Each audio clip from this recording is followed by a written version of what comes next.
honor the king's household guard and faith. And you? I pay nothing. How so? I'm a musketeer. The play will not begin till 2. Cut.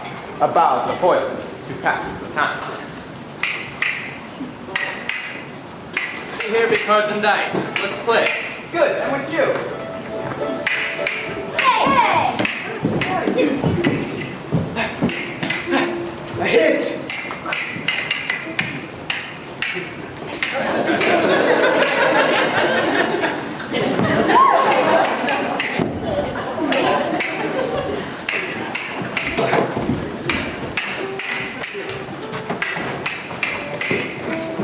A tippler may well quaff his burgundy in the Burgundy Hotel. Our young cut versus Londonere will give you your first lesson in thieving. Oranges, milk, raspberry water, cedar bitters. Troth, we're here before the candles are lit. Lignier, not drunk as yet. I may introduce you. Baron de Nivoulet. 'Tis a pretty fellow. My Lord de Bergerac. Delighted. This gentleman comes from Touraine. I have scarce been 20 days in Paris. Tomorrow I join the guards in the cadets. Oranges, milk. Friend, I came here but to give you pleasure, but the lady comes not. I will betake me again to my pet wife. No, you who are ballad maker in city and court alike can best tell me for whom this lady is I die of love. Stay yet a while. Macaroons, lemon drink. I fear she is coquettish, overnice and fastidious. I who am so poor of wit, how dare I address her, how speak to her? This language that they speak today, I and write, it confounds me. I'm an honest soldier, timid withal, and she has ever had her place. There, in the empty box to the right. See you. I must go. Nay, stay. I cannot. Dios awaits me in the tavern, and here one dies of thirst. Orange drink. Ugh. Milk. Ha! Fried salt. Wine. Stay! I will remain a while. Let me taste this rye salt.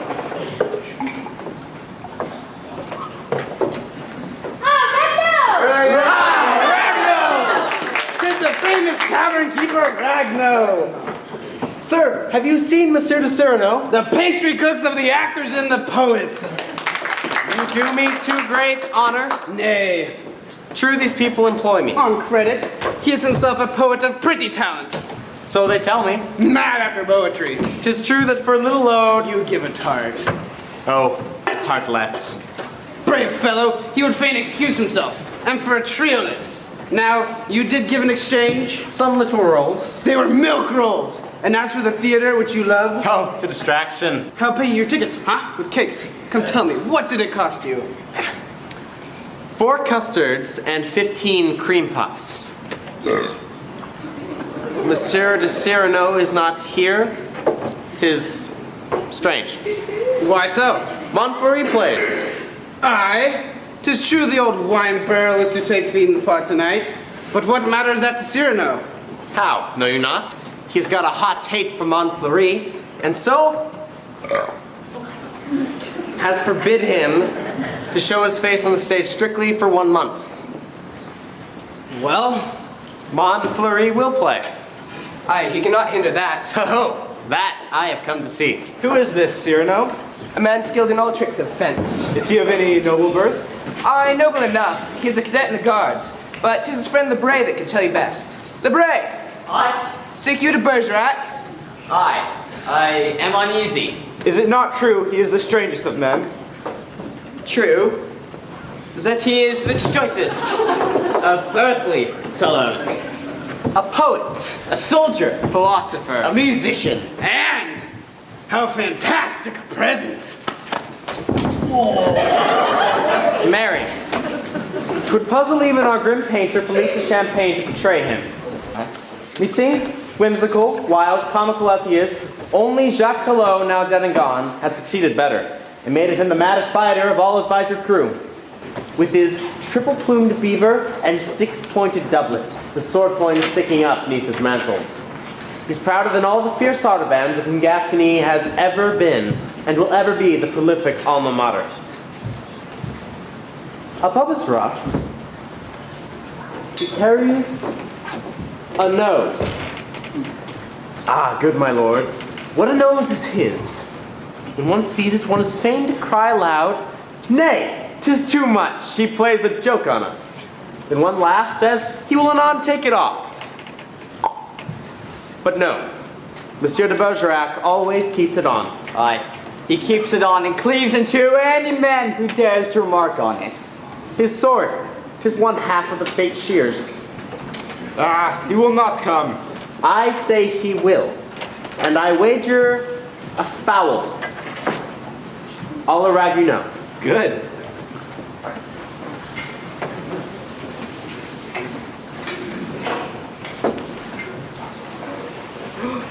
Gentlemen, she is fearfully and terribly ravishing. It is she. Ah, is it she? Aye, tell me quick. I'm afraid. Madeline Rovine, Rostand so-called, a subtle wit.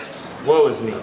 An orphan, the cousin of Cyrano, whom we're now just speaking. And who is yonder man? Ha ha, Count de Guiche, enamored of her, but wedded to the niece of Armand de Richelieu, would fain marry her to a certain sorry fellow, one Monsieur de Valvert, a viscount and accommodating.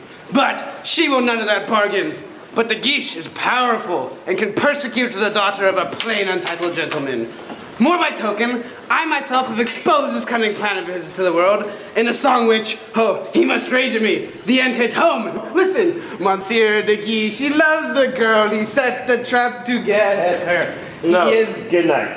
Where go you? To Monsieur de Valvert. Have a care. It is he who will kill you. Stay where you are. She's looking at you. It is true. 'Tis I who must be going, for I'm athirst, and they expect me in the taverns.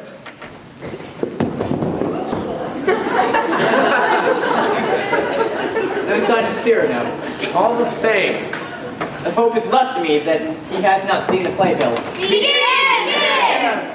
Thanks to your valor, things will soon go ill for Spain and Flanders. I go on stage. Will you come? Come, Valverde.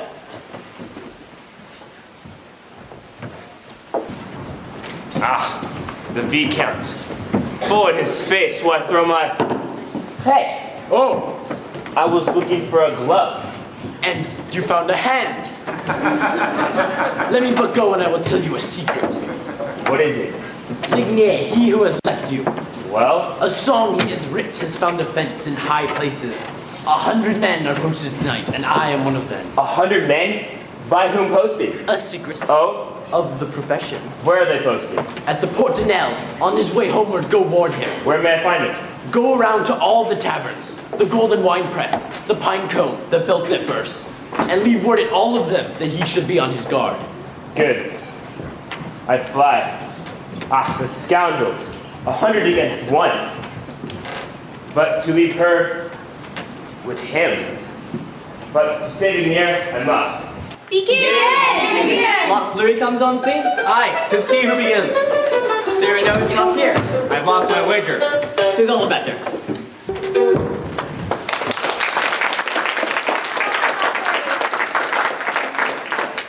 Far from the court and city. Oh, how good to breathe the incense of burning wood. While the smooth, harmonious breeze seems to say, Villain! Did I not forbid you to show your face here for a month? "'Tis he, Cyrano, king of clowns, leave the stage this instant. But Do you dare defy me? Peace out! Far from the court and city. Well, chief of all the blackguards, must I come and give you a taste of my cane? Play on! far from the court and city.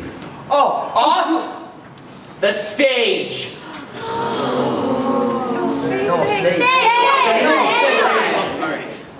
far from the court and city. Oh, Yeah! I shall be angry in a minute. come to my help, my lords. Fat man, take warning. If you go on, I shall feel myself constrained to cut your face. I'm done. And if this noble lord holds not his tongue, shall feel constrained to make him taste my cane. Enough! If he goes not quick, I will cut off his ears and slit him up. Out he goes! Is he not gone yet? Good.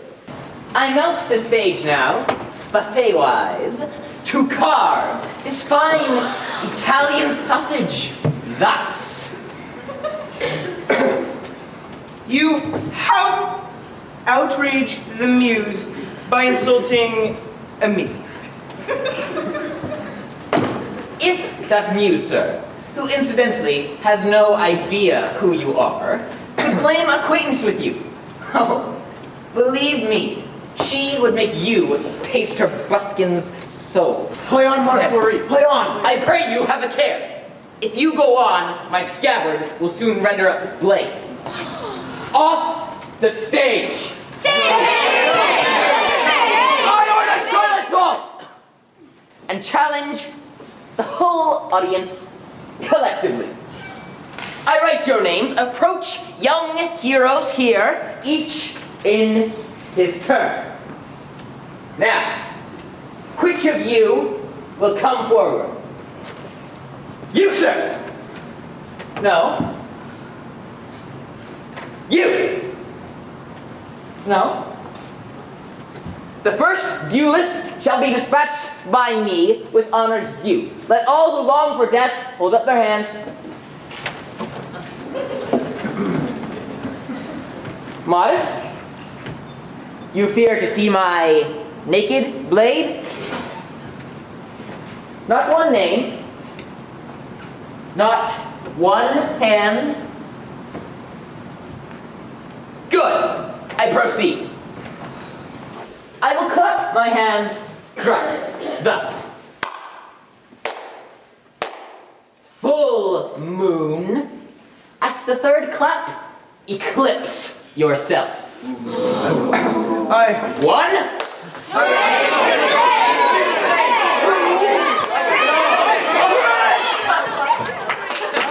Come back and if you dare. Here's Mother Rose. My noble lords, the fat tragedian, Coward! whom you will love, felt, was obliged to go. No. But pray, sir, for what reason, say, hate you Montfleury? Young lady, know that I have two reasons. Either will suffice. First, an actor villainous, who mouths and heaves like a bucket from a well the verses that should soar gracefully like birds. Second, well, that's my secret. Shameful! You deprive us of the play. I mustn't. Dear lady, know that the verses of Old Barrow are not worth a doit. I'm glad to interrupt. We must give back the entrance fees. Yes. Bellerose, you have made the first intelligent remark. Catch then the purse I throw, and hold your peace. At this price, you've authority to come each night and stop the play, sir. We're at the hall. 'Tis mad. 'Tis shameful. The actor Montfleury, why, he's protected by the Duke of Kendal. Have you a patron? No, What? No patron? none. No great lord to shield you with his name? No. I have told you twice. Must I repeat? No. No protector. A protectress. Here. But you must leave town. Well, that depends. The Duke has a long arm, you But know. not near so long as mine, when it is lengthened as thus. Surely you think not to contend. 'Tis my idea. But if you will... Show your heels now, I was... or else, tell me, why are you staring so at my nose? Well, what is there strange? Sir. How now? Is it soft and dangling like a trunk, or else crooked like an owl's beak? Did you see a wart upon the tip? Nay. What did you see? But I was careful not to look. And why not look, if you please? Oh! It disgusts you! Sir! It too unwholesome seems to you? Sir! Perhaps its shape? No, on the Perchance you think it large! No, in fact, quite small. Minute even. Minute? What now? Accuse me of a thing ridiculous? Small? My nose? 'Tis enormous! Know then, that I am proud, possessing such appendix. 'Tis well known, a big nose is indicative of a soul, affable, kind, courteous, liberal, brave, such as myself, and such as you, could never dare to dream yourself, rascal contemptible, for that witless face of yours, which my hand will shortly come to cuff, is all evidence of pride, of aspiration, feeling, poetry, the godlike spark of all that appertains to my big nose, as what my boot will shortly come and take notice all who find my visage's center ornament a thing to jest at. That is my want, if the jester is noble, to make him taste my steel and not my boot.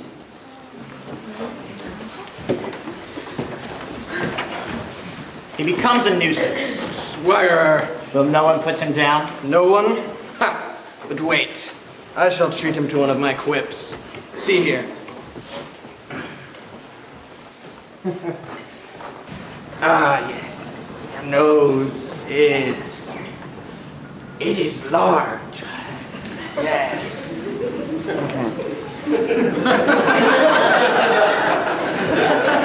Very. Is that all? And what do you mean? Ah, no, young blade. That was a trifle short. You might have said at least 100 things by varying the tone. Like this. Suppose, aggressive. Sir, if I had such a nose, I'd amputate it. Friendly. When you sup, it must annoy you, dipping in your cup. Do you need a drinking bowl of special shape? Descriptive. Why, 'tis a rock, a peak, a cape, forsooth, 'tis a peninsula. Ah, you love the little birds, I think? I see you've managed with a fond research to find their tiny claws a roomy purr. Consider it. Take care, your head bowed low by such a weight, lest head or heels you go.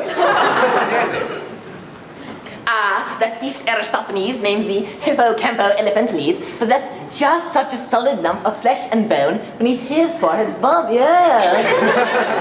Cavalier. The latest fashion, friend, that hook of yours, to hang your hat on, I suppose. Ha! 'Tis a useful crook. Dramatic. When it bleeds, what a red sea. Admiring. Ah, sign for a perfumery. Simple. Excuse me, what time is that monument on view? Practical. Put it in the lottery. Assuredly, that would be the biggest prize. Such is what you might have said if, of wit or letters, you had the least jot. But, oh most lamentable man, of wit you never had an atom. And of letters you have only 3. A, S, S. That spells ass. And even if you had the wit to serve me all the pleasantries I quote before this noble audience, you would not have been let to utter one, nay, not 1/2 or 1/4 of such jest. I take them from myself, all in good part, but not from any other man that breathes. Come away, Viscount. Hear his arrogance. A country lout who has no gloves. He goes about without sleeve knots, ribbons, or lace. True, all my elegance lies within. I show no bravery of shining gems. Truth, independence are my fluttering plumes. I lace not my form to make me slim, but brace up my soul with efforts as with stays, covered in exploits, not ribbon knots. And my spirit bristling high, like your mustaches. I, traversing the crowds and chattering groups alike, make truth ring out like clashers' spurs. But you look... I have no gloves. And what of that? I had one once, a remnant of an old pair. And, knowing not what else to do with it, I flung it in the face of some young fool. Base scoundrel! Rascally flat-footed lout! Ah, and I am Cyrano De Bergerac. Buffoon! Poet! I, poet, sir, in proof of which, while we fight, presto! All extempore, I shall compose a ballade. A ballade? Ah, you don't know what a ballade is. Know then that a ballade should contain 3 8-verse couplets and a conclusion of 4 lines. I'll make one while we fight and touch you at the final line. No. No? No. The duel at the Hotel of Burgundy, fought between De Bergerac and an imbecile. And that's all. That's the title. Get through! Wait, let me choose my rhymes. I have them now. Gaily I doff my beaver low, and, freeing hand and heel, my heavy mantle off I throw, and draw my polished steel. Graceful as Phoebus, round I wheel, with sword and word alike. A word to you, Sir Goose I steal, for on the final line, I struck. Better for you that you lay low. Ha, oh, oh, ha, oh, oh, ha, ha, ha, ha, ha, ha, oh, ha, ha, ha, ha, ha. Where pierce this fruit, huh? The heart. Your finest lace below. Oh, hit and make you kneel. Oh, for the music of the flashing steel. What now? A hit? Not quite. 'Twill be in your gut the stroke I steal. But on the final line, I struck. Oh, for a rhyme. What rhyme do you know? You squirm, pale, white, my eel. A rhyme, a rhyme. Ah, the white better you show. Ha! I parry your steel, which you hoped me to feel. Beware, clutch now your brutish spike. Pray, good fop, relax your zeal. For on the final line, I struck. Prince, drop your weapon. Humbly kneel. Never! Ha! Pray heaven for your soul's respite. I cut, I bent. What ho? You reel? The end is nigh, and thus I struck.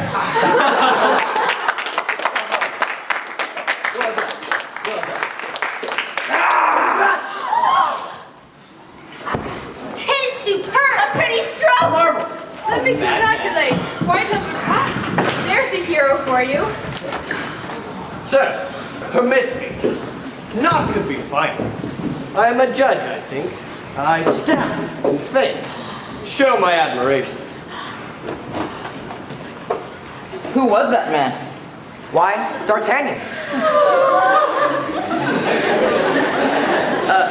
A word with you, sir. Wait, let the rabble go. I may stay. Without doubt. Clear out the hall. Sweep, close all the little lights. We stop, but later on we must return for a rehearsal of tomorrow's farce.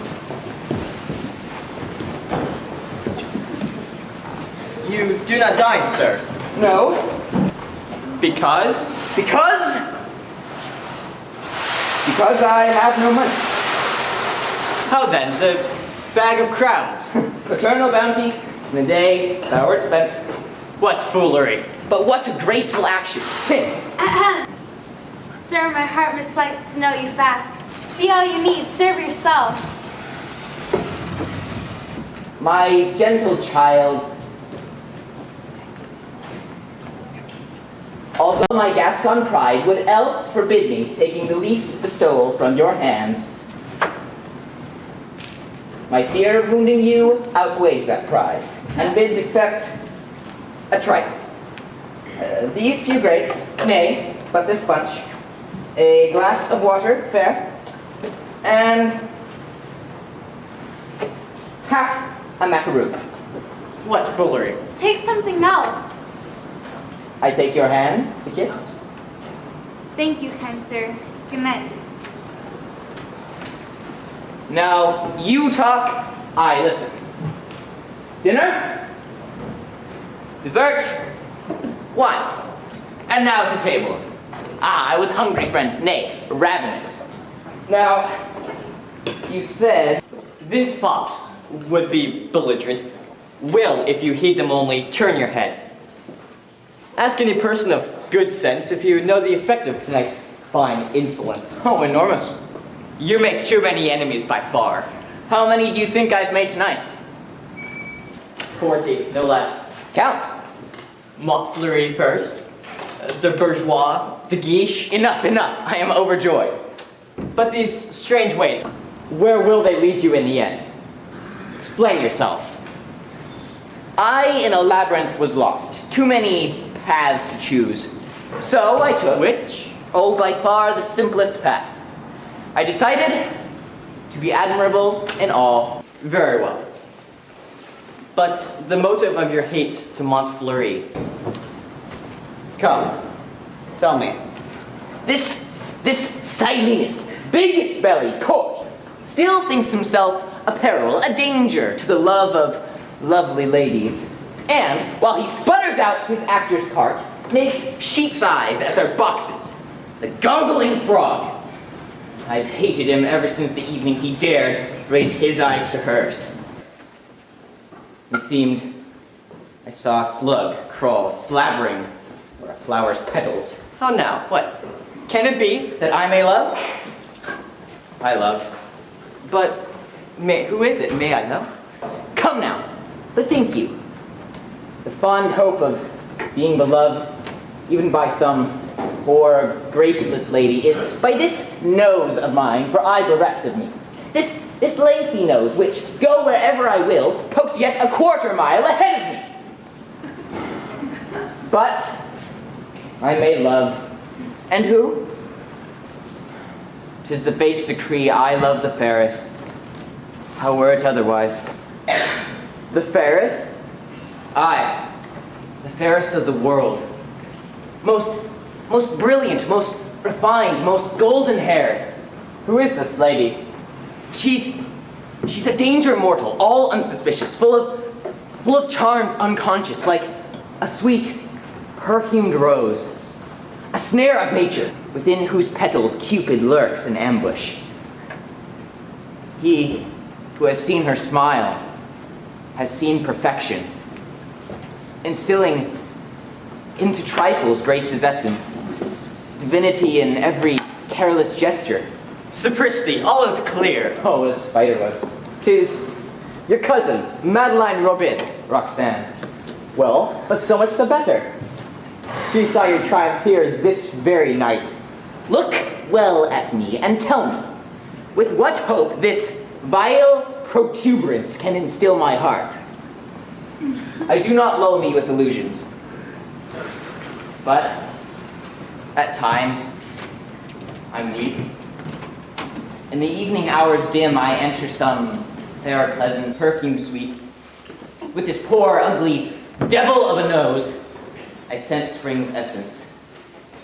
In the silver rays, I see some young knight, a lady on his arm, and think, to saunter thus beneath the moonshine. I were fain to have my lady too beside. Thought soars to ecstasy. Oh, sudden fall, the shadow of my profile on the wall. My friend. My friend. At times, 'tis hard, 'tis bitter to feel my loneliness, my own ill favor. You weep? No, no. Think how vilely suited a tear down this knows its passage tracing? No. What is love? The chance of fortune? Look I, a Caesar, to woo Cleopatra? Your courage and your wit. The little maid who offered you refreshment just now. Her eyes did not abhor you. You saw well. True. Well, how then? I saw Roxanne herself was death pale as she watched the duel. Pale? Her heart, her fancy are already caught. Put it to the touch. That she may mock my face? That is the one thing on this earth that I fear.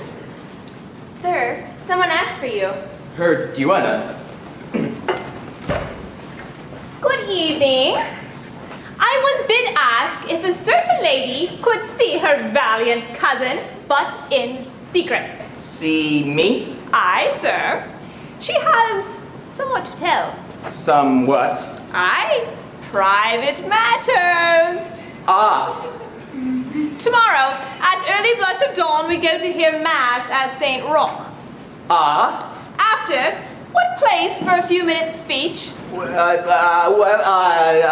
I reflect the Where? the pastry house of Braganza. Where lodge is he? The Rue Saint-Honoré. Ah, good. Be you there at 7. Without fail. A rendezvous from her. You're sad no more. All the world could burn. She knows I live. Now you'll be calm, I hope. Calm? I now calm? I'll be frenetic, frantic, raving mad. Oh, for an army to attack. A host of 10 hearts in my breast, a score of arms. No dwarves to cleave in twain. Giants now! Ha ha ha! We go. Cyrano! Then yeah, what is chance? You cannot go home. Why not? This letter warns me that 100 men, revenge that threatens me. That song I wrote, you know? At the Porte de Nol. To go home I must pass there. I dare not. Give me leave tonight to sleep beneath your roof. Allow. 100 men, eh? Come, tonight you sleep beneath your own roof. But let us go. I swear that tonight I will make your bed myself. 100? Less tonight would be too few. But why embroil yourself? The brave who scolds. Linier! Worthless drunkard. Wherefore? For this cause. This wine barrel, this cask of Burgundy, did on a day an action full of grace. As he was leaving church, he saw his love take holy water, and he who was afeard of water's taste ran quickly to the stoop and drank it all to the last drop. Indeed, that was a graceful thing. Aye, was it not? But why 100 men against one? Gentlemen, when you shall see me charge, bear me no succor, none, whatever the odds. Ah, Paris, steeped in night, half nebulous, with the moonlight streaming o'er the blue shadowed roofs. A lovely frame for this wild battle scene. And beneath the vaporous floating scars, the sign trembles, mysterious, like a magic mirror. And soon, you shall see what you shall see. To the Porte de Nol! Ah, to the Porte de Nol! Did you not ask, young lady, why 50 men against this poor rhymer were sent? 'Twas that they knew him for a friend of mine.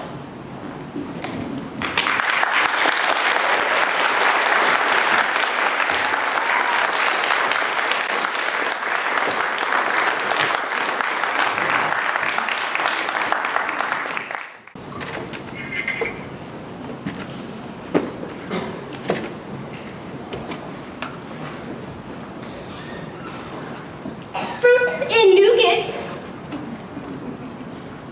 Delicious.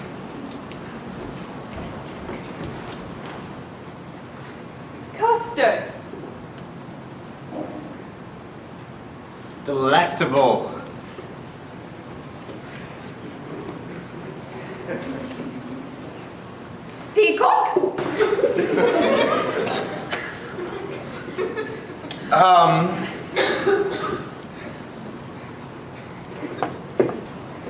Delightful.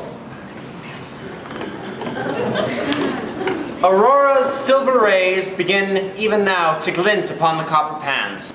And thou, O Ragueneau, must perforce stifle in thy breast the god of song. Anon shall come the hour of the lute. 'Tis now the hour of the oven. Master, I bethought me erewhile of your tastes, and made this, which will please you, I hope. A liar! 'Tis a brioche pastry. With conserved fruits. See, the strings are made of sugar. Drink my health. Hush, my wife comes. Is it not beautiful? 'Tis ridiculous. That's good, I thank you. Heavens! My cherished leaves! The poems of my friends! Torn, dismembered, to make bags holding biscuits and cakes! You should be thanking me. I used some garbage that your poets wrote and made it into something useful.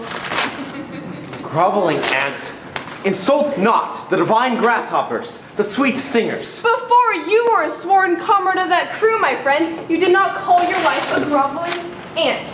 Turn fair verse to such a use. Faith, 'tis all it's good for. Pray then, madam, to what use would you degrade prose? Ah, what would you, little ones? 3 pies, sir. Ah. See, hot and well browned. Please you, sir, will you wrap them up for us? Yes. Alas, one of my bags. Must I wrap them up?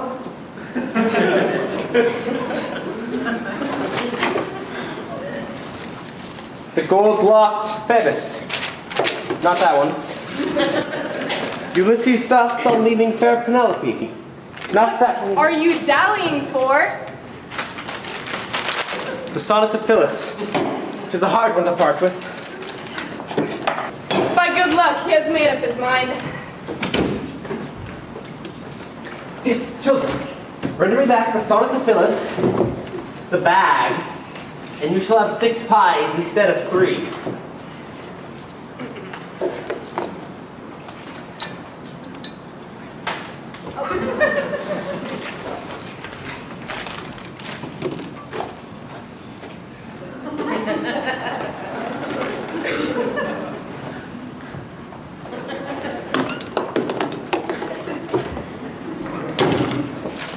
Phyllis, on that name smear of butter. Phyllis, What time is it? 6:12. 1 hour's time. Bravo! I saw, Well, what saw you then? your combats. Which? That in the Burgundy Hotel in Faith. Oh, the duel. Hi, the duel in verse. He can talk of naught else. Well, good. Let be. On the final line I strike. On the final line I strike. 'Tis fine. Fine. On the final line. What time is it? 6:13.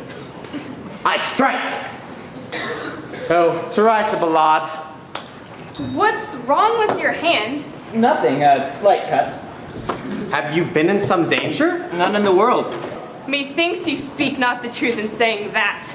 Did you see my nose quiver when I spoke?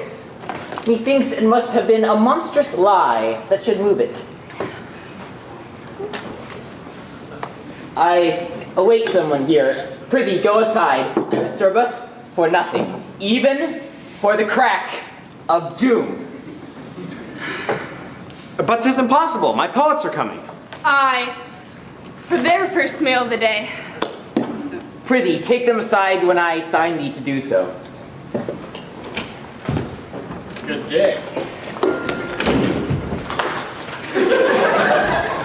Who is that? A friend of my wife's. He's a terrible warrior. At least he says so himself. Ah, right. I write, fold it, give it her, and fly.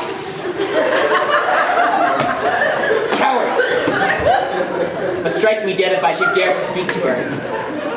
Aye, even one single word. What time is it? 6:15. Aye, a single word follows here. Here. Writing. That's easier done. Go to, I will write it. That love letter. I have read it and reread it so oft in my own mind that it lies there ready for pen and ink. I but lay my soul by the letter sheet. There's naught to do but copy from it.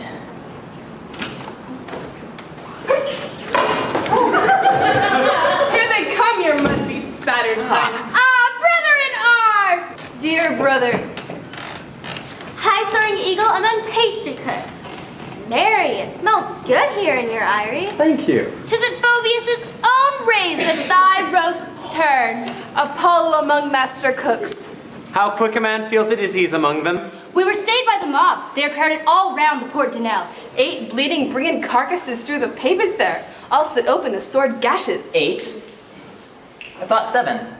Know you who might be the hero of the fray? Not I.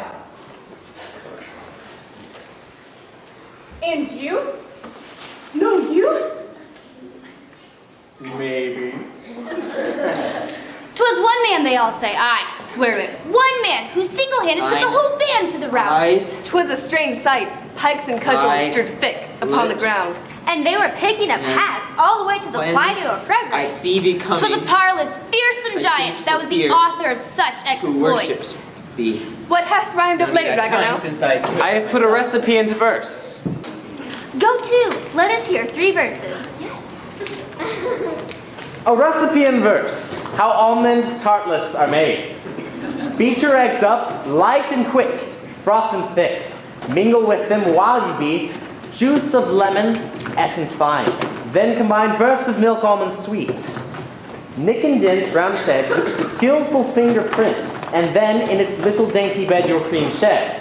In the oven, place each mold, reappearing softly brown, the renowned almond tartlets you behold. Thank you. Excuse me. Lulled by the sound of your voice, did you not see how they were stuffing themselves? Oh, I see well enough, but I never seem to look fearing to distress them. You see, I gain a double pleasure when I recite to them my verses, for I leave those poor fellows who have not breakfasted free to eat, even while I gratify my dearest foible. See you? Friend, I like you well. How? Ho there, Lise.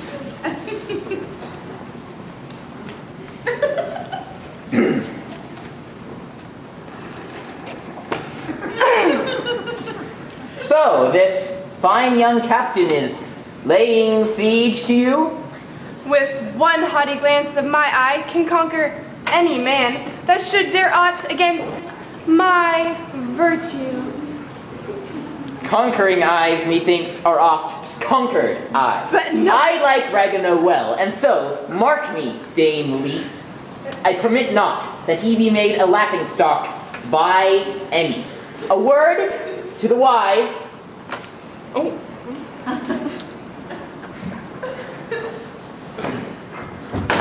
How now? Is this your courage? Why don't you make fun of his nose?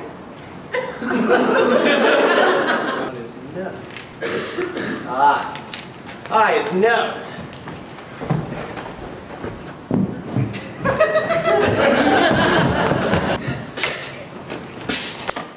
We shall be more private in here.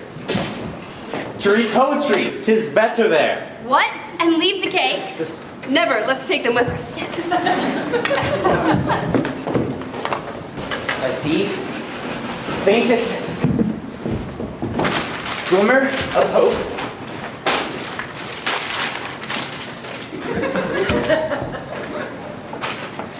Then I draw out my letter. Enter. 2 words with you, do I not? Poor sir, they like you.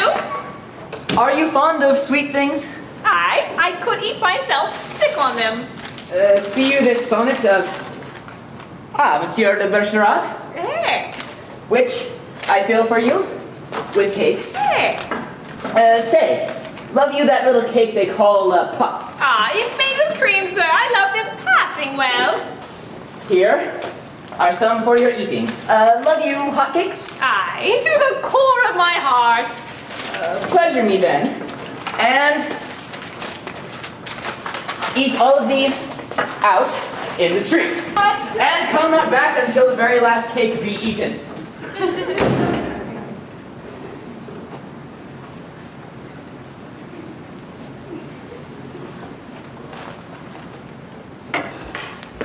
Blessed be the moment when you condescend, remembering that humbly I exist. And now you come to meet me, to say, to tell. To thank you, first of all. That dandy count whom you checkmated in brave swordplay last night, he is the man whom a great lord, desirous of my favor, Ha, de guiche! sought to impose upon me for husband. Aye, husband, dupe husband, husband a la mode. Then I thought, happy chance, sweet lady, not for my ill favor, but for your favors fair. Confession next. But ere I make my shrift, you must be once again that brother friend with whom I used to play by the lakeside. Aye, you would come each spring to Bergerac, Mind you the reeds you cut to make your swords? while you wove corn straw plaits for your doll's hair, Those were the days of games. and blackberries. In those days, you did everything I bid. Roxanne in her short frock was Madeline. Was I fair then? You were not ill to see. Oft times, with hands all bloody from a fall, you'd run to me. Then aping mother ways, I in voice would be severe. What child? What is this scratching in the eye see here? What's this? No, let me see. At your age 5, where did you get that scratch? Played at the Portinel. Give here. So soft, so maternal, sweet. Tell me, while I wipe away the blood, how many against you? Oh, 100, near. Come, tell me. No, no, let be. But you, come tell the thing. Just now you dared not. Now I dare. The scent of those old days emboldens me. Yes, now I dare. Listen, I am in love, Ah, but with one who knows not. ah, Yet, Oh. but whom, if he knows not, soon shall learn. ah, A poor youth who all this time has loved timidly from afar, but dares not speak. ah, But I have seen love trembling on his lips. ah. And think that he by chance? Oh yes, cousin, he is of your regiment. Yes. His cadet in your own company. Yes. On his brow he bears the genius stamp. He is proud, noble, young, intrepid, fair. Fair? Why, what ails you? Nothing. Tis this scratch. I love him, all is said. But you must know, I've only seen him at the comedy. What? You have never spoken? Eyes can speak. How know you then that he? Gossip's chats let me know. He is cadet. In the guards. His name?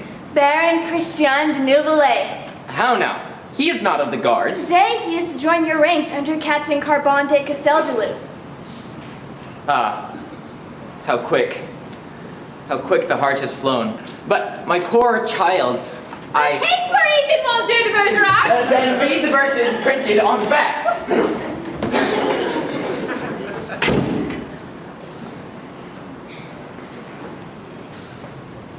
My poor child, you who love but bright words, flowing wit. What if he be a lout unskilled? No, his bright locks. Ah, a well-curled pate and a witless tongue. Perchance. Ah, no, I guess. I feel his words are fair. All words are fair that lurk neath fair mustache. Suppose he were a fool. Then bury me. Was it to tell me this You brought me here? I fail to see what use this serves, madame. Nay, but I felt a terror here in the heart. On learning yesterday, you're Gascons, all of your company. And we provoke all beardless sprigs that favor dares amidst us pure Gascons, pure? Heaven save the mark. They told you that as well. Think how I trembled for him. Not causelessly. But when last night I saw you brave, invincible, punish that dandy, fearless, hold your own against those brutes. I thought if he whom all fear, if he would only... Good. I will befriend your little baron. You promise you will do this for me.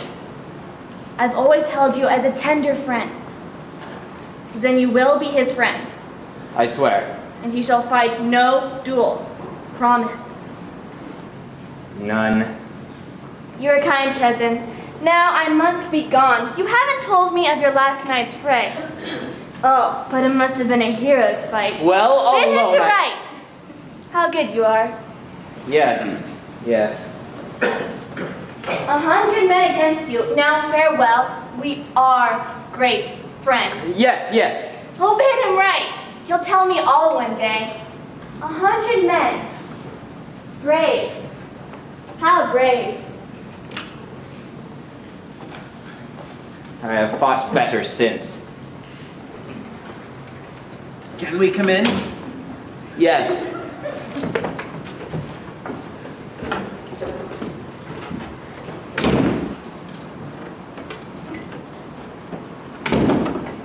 Here he is! Captain! Our hero, we heard all. 30 or more, my cadets No, are there. I can't. Come with me. They will not reckless you. I know. They're drinking opposite at the bear's head. I just can't. No, He won't come! The hero's on the souls!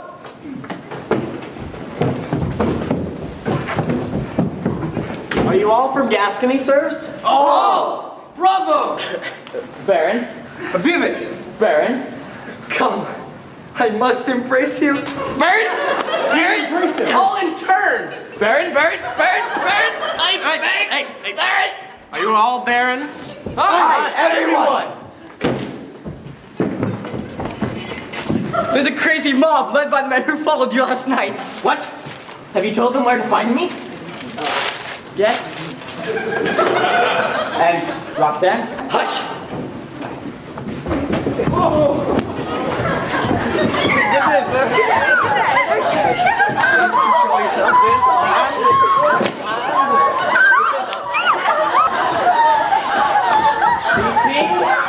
That yesterday I had not all these friends. Success. Enough! And here is Monsieur de Guiche, who would express his admiration, sir, at your new exploit, noise so loud abroad. The Marshal is a judge of valor. He could not have believed the thing himself, had these gentlemen here not sworn they witnessed it. But you suffered before this rebel. Wait, you shall see. In feats of arms, your career has already abounded. You serve with these crazy Gascons? I, with the cadets!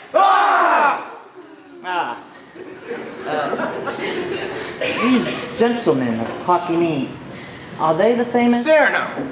Captain? Since some of my company is assembled here, pray, favor me, present them to my lord.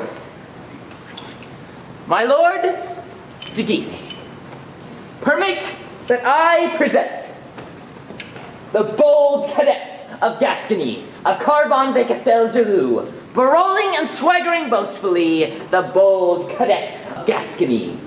Sprouting of armory, heraldry, their veins a-brimming with blood so blue, the bold cadets of Gascony, of Carbon de Castelgelou. Eagle eye, spindle shanks, fearsome mustache, and wolfish tooth.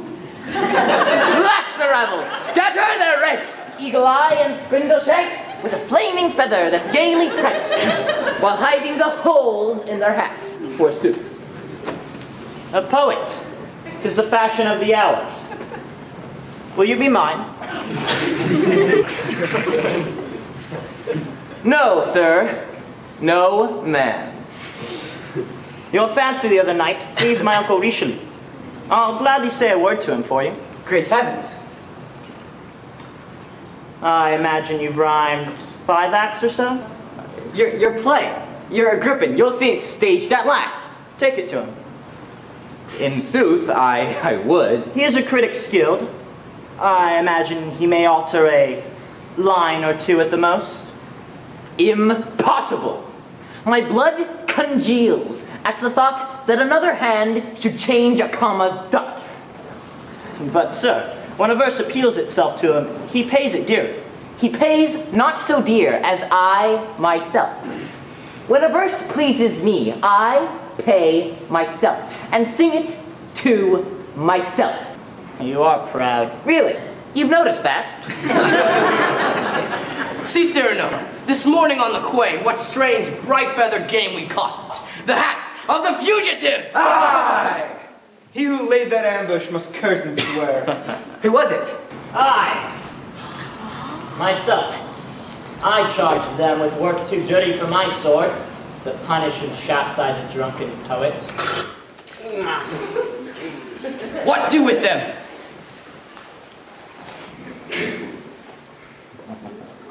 Pray, good sir, be good enough to render them back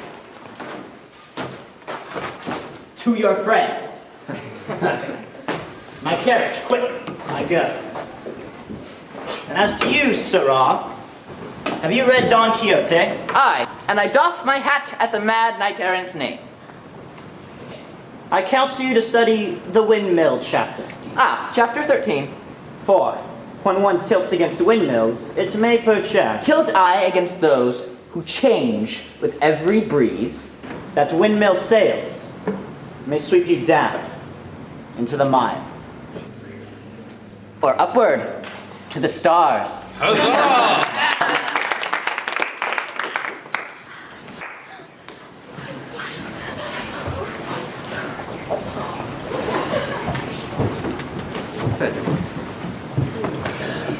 Cyrano, the story. Aye, the tale. Aye, in its time. The story of the fray. 'Twould lessen well this timid young apprentice. Apprentice? Who? That sickly northern greenhorn. Sick. Hark, Monsieur Lovelace. There is something in this room no one dares to mention. Like saying a rope, someone whose sire was hung. Hanged? And what may that be? See here. Do you understand?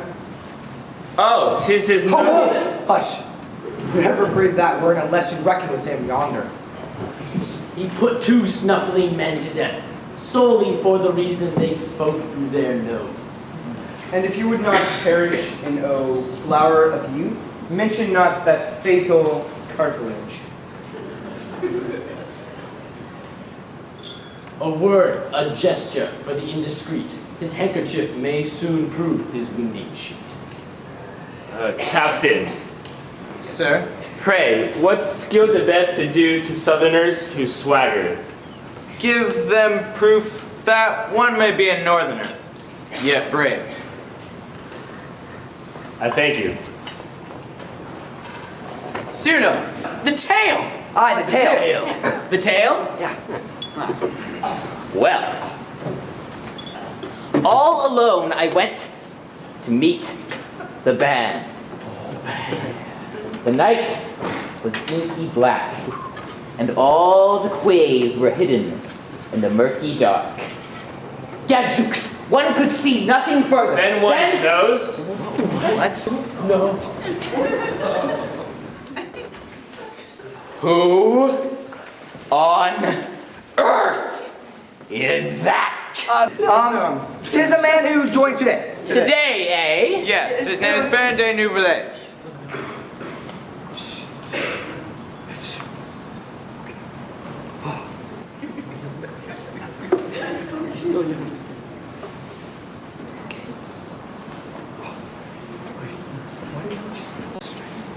Good.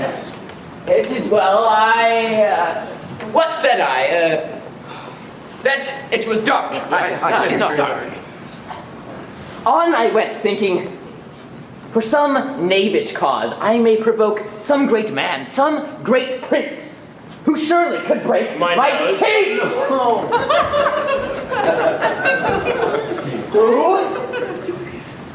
break my teeth. And I, imprudent-like, was poking my finger! Sir, into the gap between the tree and bark. He may well prove strong and rat me. Over the nose. The knuckles! But I cried, "Forward, Gascon! Duty calls! On Cyrano!" Thus, I ventured on. When suddenly, out of the shadows came a crack or the nose. I parry it, find myself nose to nose. Stop.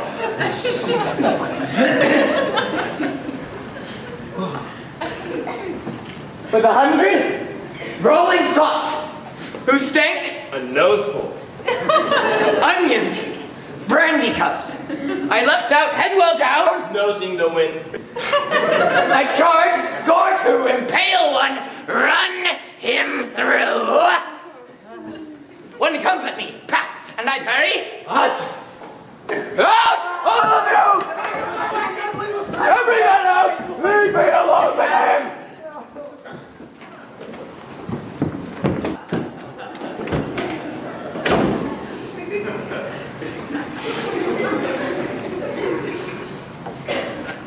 Embrace me now. Sir. You are brave. But... Come, embrace. I am her brother.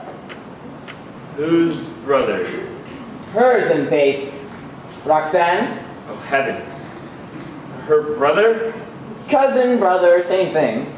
And she has told you? All. She loves me. Say. Maybe. How glad I am to meet you, sir. That may be called a sudden sentiment. If you but knew my admiration. And all those noses? I'd take them back. Every nostril. Roxanne expects a letter. Woe the day. Why so? I am lost if I but open my lips. Why? I am a fool. I could die for shame. No one is a fool who knows himself to be a fool, and you did not attack me like a fool. One finds battle cry to lead the assault. I have a certain military wit, but before women can behold my tongue. Their eyes, true, their eyes are kind. And when you stay, their hearts, methinks, are kinder. No, you see, I am one of those men, tongue-tied as it were, who could never speak their love. And I, meseems, had nature been more kind, more careful when she fashioned me, were one of those who could well speak their love. Oh, to express one's thoughts with simple grace. Be a musketeer with a handsome face. Roxanne, I'm sure to prove a disappointment to her. Had I but such an interpreter for my soul. Eloquence, where to find it? That I lend. If you lend me your handsome victor charms, blended, we make a hero of romance. How so? Think you can repeat what things I daily teach your tongue? What do you mean? Roxanne shall have no disillusion. Come, wilt thou that we woo her together? Wilt thou that we two woo her double-handed? Feelest thou, passing from my leather doublet through thy laced doublet, all my soul inspiring? But Cyrano, will you? I'm afraid. Since by yourself you dare to chill her heart, will you, to kindle all her heart to flame, wed into one my words and your lips? You're quite passionate. Will you? Will it please you so? Will it give you such pleasure? It would amuse me. It is an enterprise to tempt the poet. Will you complete me? And let me complete you? You march victorious, I go in your shadow. Let me be wit for you. Be you my beauty. But the letter that she waits for, even today, I never can write. See, here it is. Your letter. What? Take it. It wants but the address. How did you already have it? Oh, we have our pockets full, we poets, of love letters writ to Chloe's, Daphne's, creations of our noddleheads, phantasms of our brains, our lady loves, dream fancies blown into soap bubbles. Take it. Call these wandering lovebirds home to nest. I breathe my sighs and moans haphazard-wise. Take it. Change feigned love words into true. You'll find I was all the more eloquent for being the less sincere. Take it. Make an end. But it's written haphazard-wise. Shouldn't we change some words? Will it fit Roxanne? Will fit her like a glove. My friend. I dare not look! Oh, this passes all. Oh.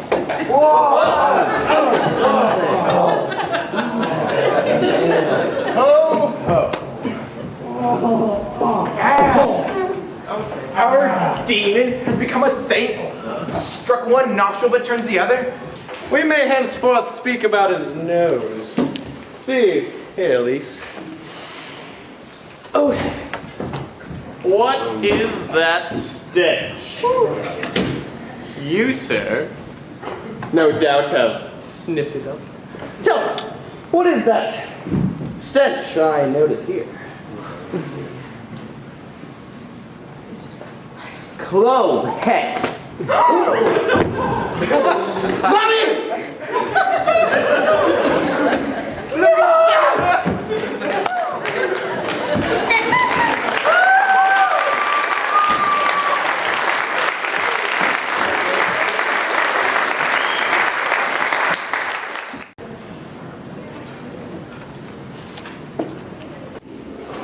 And then off she went with a musketeer.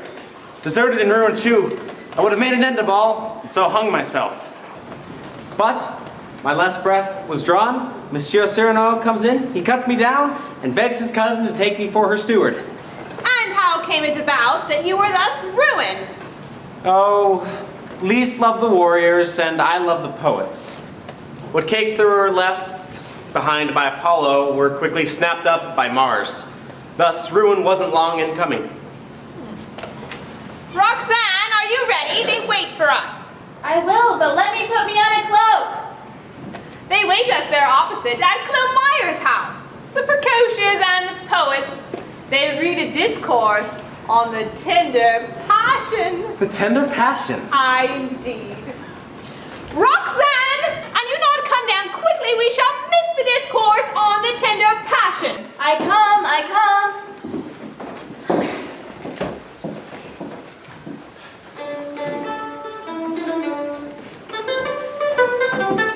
What, 'tis you?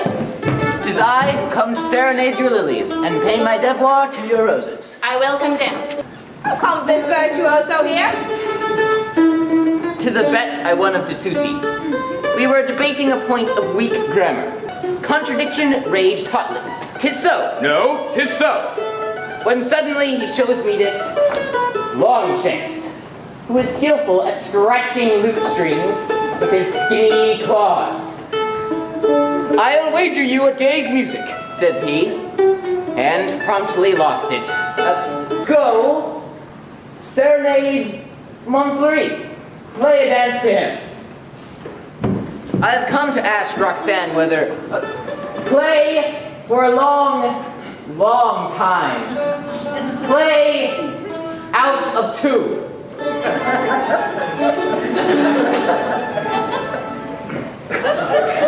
Whether her soul's elected is ever the same, ever faultless. Oh, how handsome is he, and how brilliant a wit, and how well I love him. Christian has so brilliant a wit. Brighter even than your own, cousin. Be it so with all my heart. Oh, methought there couldn't breathe on this earth such a man skilled to say as sweetly as he all the vain nothings that mean so much, that mean all.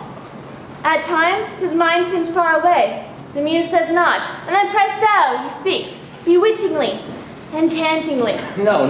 Fie, that is ill said. But lo, men are ever thus. Because he is fair to see, you would have it that he be dull of speech.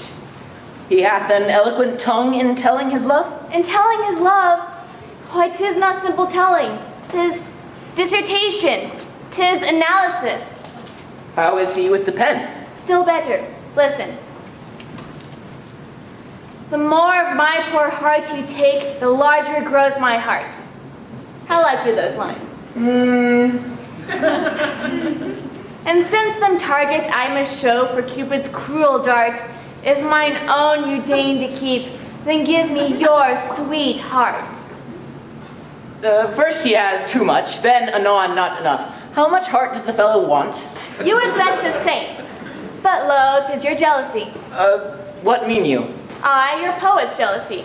Hark now, if these words be not tender sweet.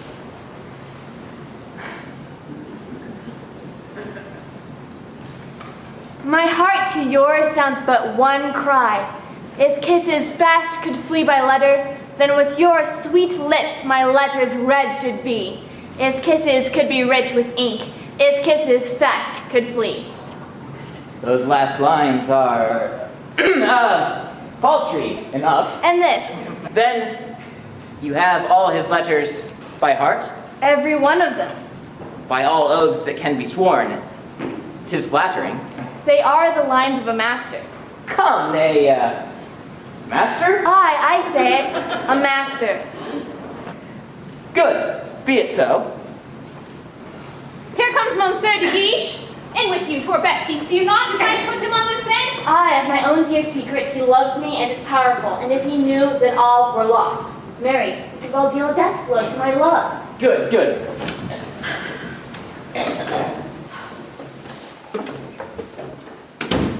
I was going out. I had come to take my leave. Whither go you? To the war. Oh. Tonight. I am ordered away. We are to besiege Arras. To besiege? My going moves you not, meseems. Oh, nay. I am grieved to the core of my heart. Shall I again behold you? I know not. Have you heard that I have been named commander? Bravo. Of the Guards regiment? What? The Guards? Aye. Where serves your cousin, that swaggering boaster? I will find a way to revenge myself on him at Arras. But what mean you? The Guards go to Arras? Bethink you, is it not my own regiment? Christian! What ails you?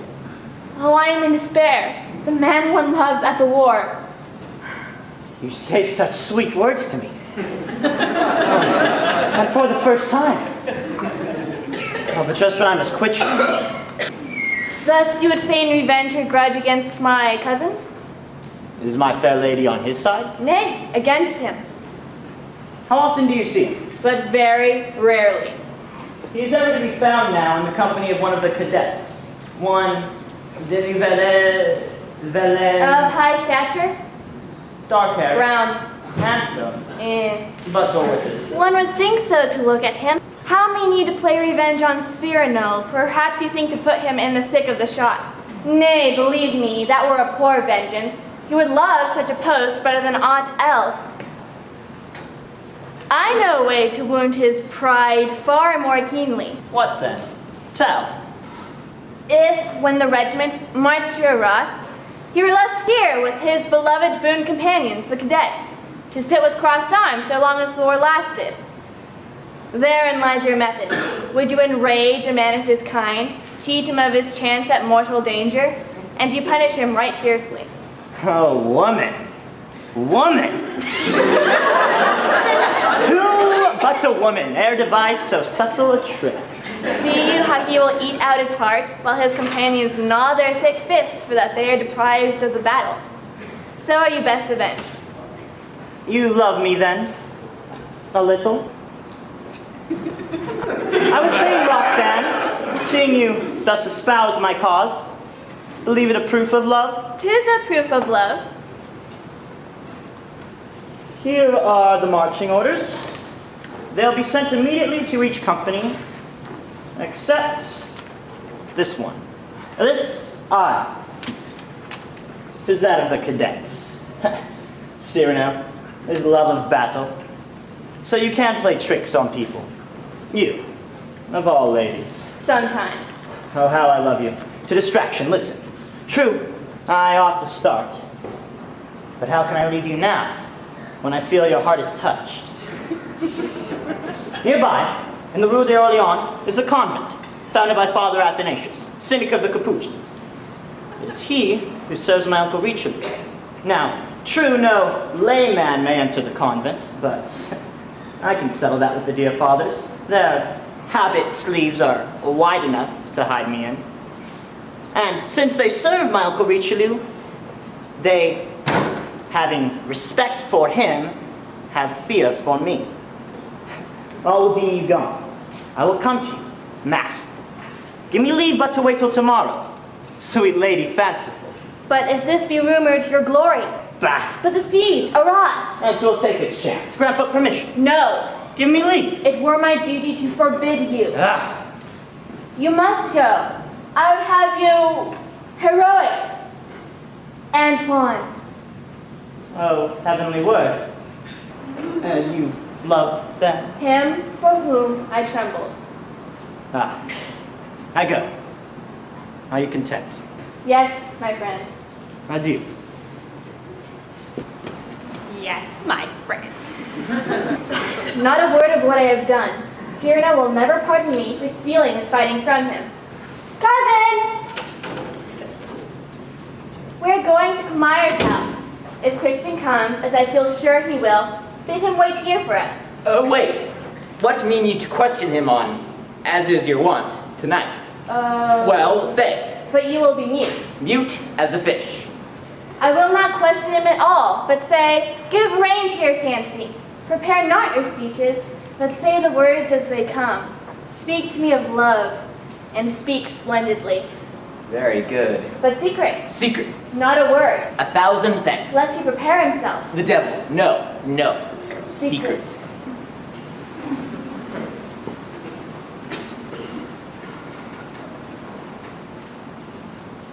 Christian! Come, I know all that is needful. Here's a chance for you to deck yourself with glory. Put away those sulky looks. Come with me to your house and I'll teach you What? I will wait for Roxanne here. How? Crazy? Come with me to your house, I'll teach you. No. I am aweary of these borrowed letters, borrowed lovemakings. Thus to act a part and tremble all the time, 'twas well enough at first, but now I fear no longer. I know she loves. I will speak for myself. Oh, mercy. How do you know I cannot speak for myself? I'm not just such a fool when all is said. I've profited by your lessons. The devil. I shall show you. I shall speak for myself. At least, I shall know how to clasp her in my arms. Cyrano, no, leave me not. It is she. Please. Speak for yourself, my friend. Take your chance.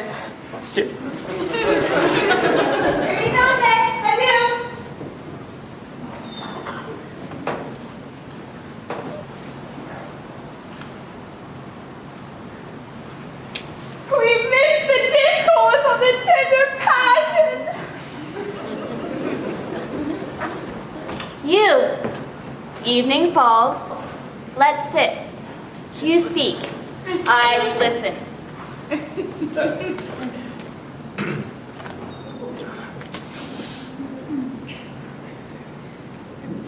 I love thee.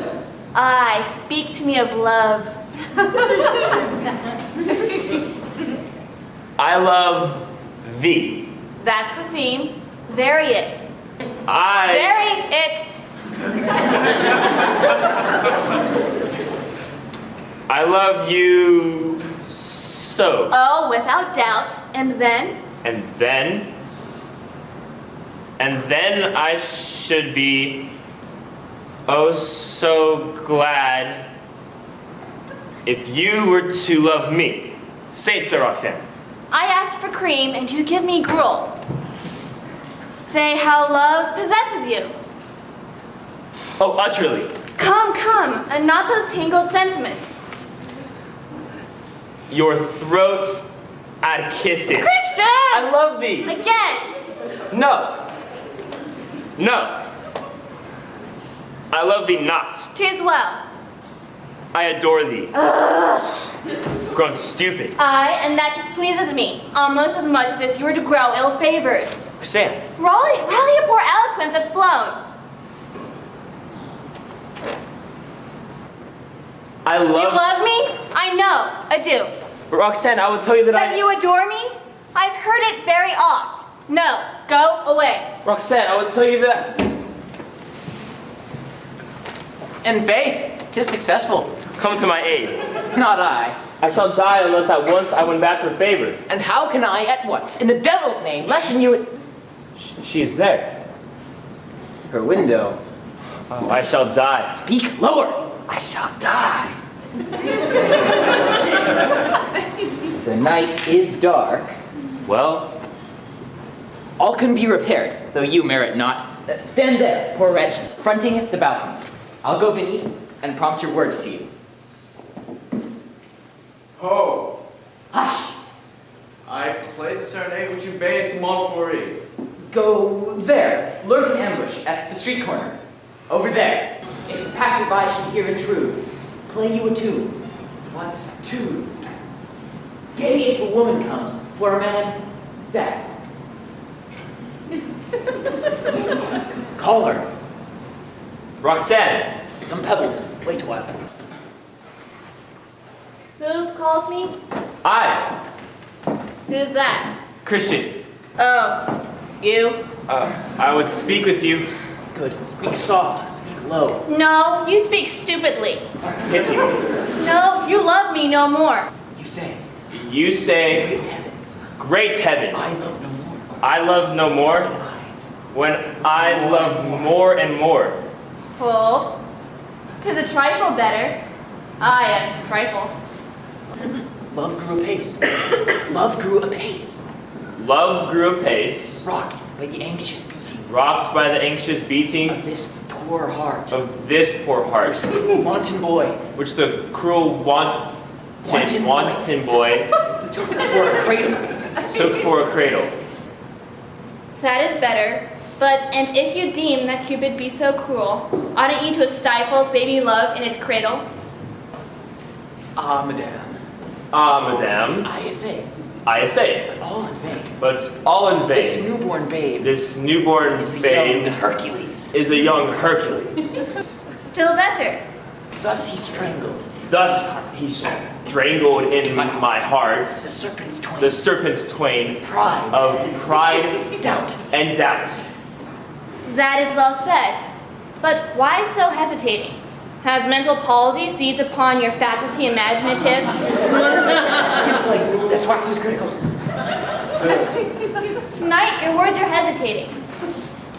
Night has come. In the dusk they grope their way to find your ear. But my words find no such impediment. They find their way at once? Small wonder that. For 'tis within my heart they find their home. Bethink how large my heart, how small your ear. And from fair heights descending, words fall fast. But mine must mount, madame. That takes time. Meseems your last words have learned to climb. With practice, such gymnastic grows less hard. Indeed, I seem to speak from distant heights. True. Far above. At such a height, 'twere death if a hard word from you fell on my heart. I will come down. No! Mount then on the bench. No! How, you will not? Stay a while, 'tis sweet, the rare occasion when our hearts may speak themselves unseen, unseeing. Why unseen? I, 'tis sweet, half hidden, half revealed. You see the dark folds of my cloak, and I the glimmering whiteness of your dress. I but a shadow, you a radiance fair. Know you what such a moment holds for me? If ever I were eloquent. If you were. Yet never till tonight has my speech sprung straight from my heart as now it springs. Why so? Till now, I spoke haphazard. What? Your eyes have beams that turn men dizzy. But tonight, I shall find true speech for the first time. 'Tis true. Your voice rings with a tone that's new. Aye, a new tone. In the tender, sheltering night, I dare to be myself. For once, at last, What say I? I know not.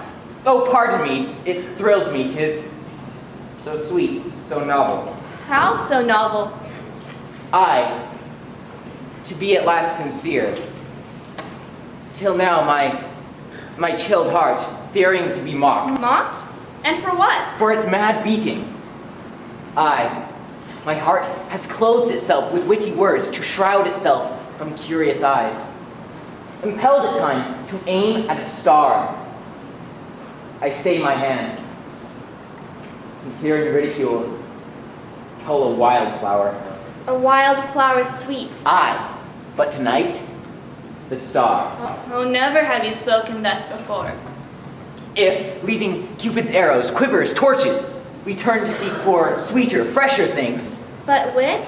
In love, 'tis crime, 'tis hateful, turning frank loving into subtle fencing. At last the moment comes, inevitable. Oh, woe for those who never know that moment. Well, if that moment's come for us, suppose it. What words would best serve you? All. Whatever that came to me, even as they came, I fling them in a wild cluster, not a careful bouquet. I love thee, I am mad. I love, I stifle. All things of thine I mind, for I love all things. Why, this is love indeed. This feeling which fills me, terrible, jealous, truly love, which is ever sad amid its transports. Love. And yet, strangely, not a selfish passion. I, for thy joy, would gladly lay mine own down, even though you never were to know it. Never. If, but at times, far off and lonely, I might hear some gay echo of the joy I brought you. Each glance of thine awakes in me a virtue, a novel, unknown valor. Dost begin, sweet, to understand? I am trembling, weeping. I am thine, thou hast conquered all of me. Then let death come. 'Tis I, myself who conquered thee. One thing, but one I dare to ask. A kiss. What? Oh. You ask? Fool, you go too quick. Since she has moved us, we will profit by it. My words sprang thoughtlessly, but now I see, shame on me, I was too presumptuous. How quickly you withdraw? Yes, I withdraw without withdrawing. Hurt I modesty? If so, the kiss I ask, oh, grant it not. What? Silence, Christian, hush! What whisper you? Myself was angry with myself. Said, silence, Christian, hush! Hark, wait a while, steps come. Sad, gay, sad. What? Neither man nor woman? Oh, a monk. What do you playing at Diogenes? I seek the house of Madame... Take him. Madeleine Robin. This way, straight on. I thank you, and in your intention I will tell my rosary to its last bead. Good luck. My blessings rest upon your cowl. Win for me that kiss. No. Soon or late. True. The moment of intoxication, of madness, when your lips are sure to meet, thanks to your fair mustache and her rose lips. The sooner it should come, thanks to... Still there? We spoke of a kiss. A kiss, when all is said, what is it? An oath that's ratified, a sealed promise, a heart's avowal claiming confirmation. Brush of a bee's wing, that makes time eternal, when to the lips the soul's flood rises brimming. Hush, hush. A kiss, madame, is honorable. The Queen of France to her most favored lord did grant a kiss, the Queen herself. What then? Buckingham suffered dumbly. So have I. Adored his queen as loyally as I. Was sad, but faithful. So am I. And you as fair as Buckingham? True, I forgot. Must I then bid thee to come and cull this wild flower? Mount! This brush of bees' wing? Mount! This moment infinite? Blockhead, mount! This heart's not breathing.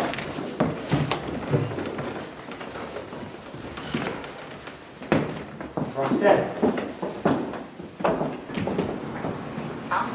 Rain that wrings my heart. The kiss love's feast so near, and I, Lazarus, lie at the gate in darkness. Yet, to me, still falls a crumb or two from the rich man's board. Aye, 'tis my heart receives thee, Roxanne, mine. For on the lips you press, you kiss as well the words I spoke just now. My words. My words. Sad. Gay. Sad. The monk again? Hola! Who is it? I was but passing by. Is Christian there? Cyrano. Good day, cousin. Cousin, good day. I'll come down. Back again, eh? 'Tis here, I'm sure of it. The house of Madame Madeleine Robit. But you said Rolin, L. No, not I. Bin. B-I-N. Bin. Right. What is it? A letter. Oh, it's from a worthy lord. It could boot naught else. De Guiche? He dares. A theological matter with you, father. You will not importune me forever. I love you, therefore. Lady, the drums beat, my regiment buckles its harness on, but they deem me gone before. Could I stay? I have dared to disobey your mandate, and I'm here in convent walls. I come to you tonight? Masked.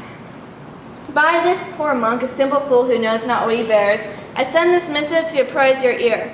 Your lips erewhile have smiled on me too sweet. I will not go, or I have seen them once again.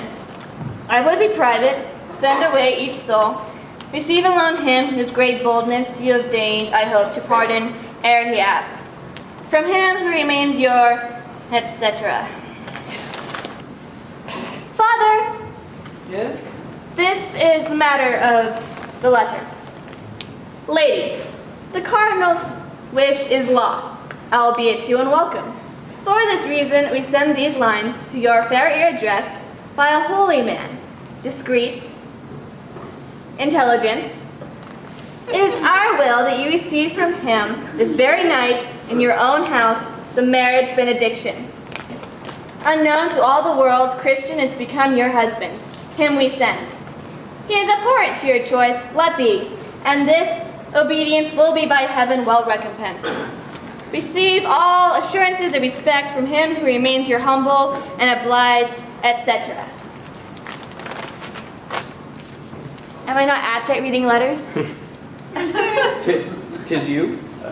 'Tis I. Oh, I have overlooked the postscript. See, give 20 pistoles for the convent.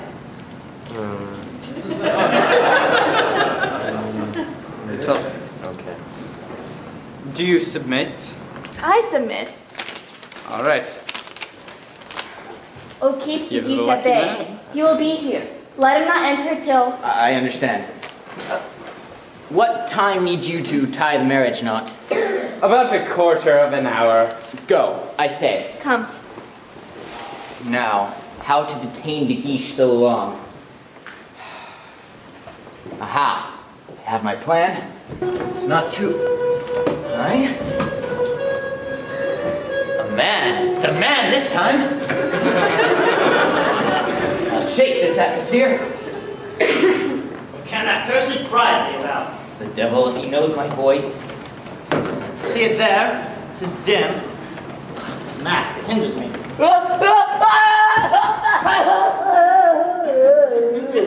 What's this? Where fell that man from? From the moon. From... What's o'clock? But... What hour? What country this? What month? What day? He's lost his mind for sure. I am stupefied. Sir. Like a bomb, I fell. From the moon. Oh, come now. I say the moon. Good. Let it be so. He's raving mad. I say the moon. I mean no metaphor. But... Was it 100 years? A minute since? I cannot tell what time that fall embraced. That I was in that saffron-colored ball. Oh, my bleu. Where am I? Tell the truth. You're not to tell. Where have I fallen like a shooting star? The fall was lightning quick. No time to choose where I should fall. I know not where it be. Oh, tell me, is it on moon or earth that my the posterior weight has landed me? I tell you, sir. In Venice? Huh? Or Rome? A lady waits. Ho, ho, ho. I am in Paris. The fool is comical. You laugh?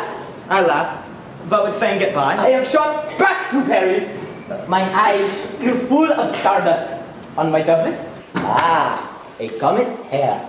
Sir! In my leg, the calf, there is a tooth of the great bear, and, passing Neptune's trident close, I would fain avoid its point. I fell, thus sitting right in the scales. My weight is marked, still registered, up there in heaven. I swear, if you squeezed my nose, it would spout milk.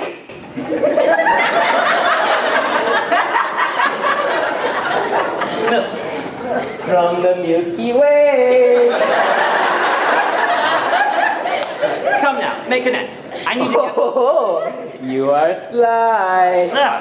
You would worm all out of me. You wish to know how the moon is made, and if men breathe and live in its rotund perturbator. No, I need to get... To know how I got up. He's mad. Hark! It was a method all my own. No imitator I of other men seeks novel methods. All this brain invented. 6. First, with body naked, festooned about with crystal flagons, filled with the tears the early morning dew instills. Then, my body exposed to the sun's fierce rays, it sucks me up as it sucks the dew. Well, that makes 1. The second way, to generate wind for my impetus, I rarefy air in a cedar case by mirrors placed icosahedron-wise. 2. Or, the third way, for I have some mechanic skill, I construct a grasshopper with springs of steel and launch it by quick succeeding fires, gunpowder fed. The stars pass through blue. Oh, you've got to be joking. 3. Or, since, as you know, fumes have a property to mount, I charge a globe with fumes sufficient to carry me aloft. Well, that makes 4. I smear myself with the marrow from a bull. Since, at the lowest point of zodiac, Phoebus well loves to suck that marrow up. 5. Seating on an iron platform, thence to throw a magnet. This is a method well contrived. The magnet being thrown, invariably the iron will pursue. Then quick, we launch your magnet, and thus you can mount and mount and mount. Unmeasured distances. Here are 6 excellent expedients. Which chose it? Why, none. A 7th. Astonishing. What was it? I'll recount.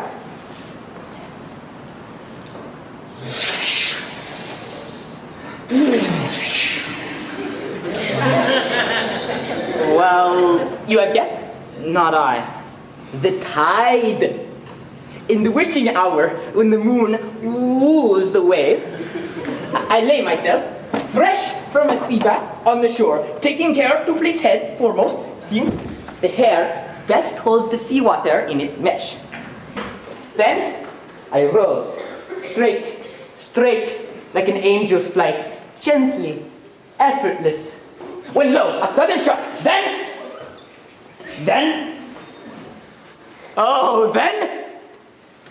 the quarter's gone, I'll hinder you no more. The marriage vows are made. Am I mad? That voice. Oh, that nose.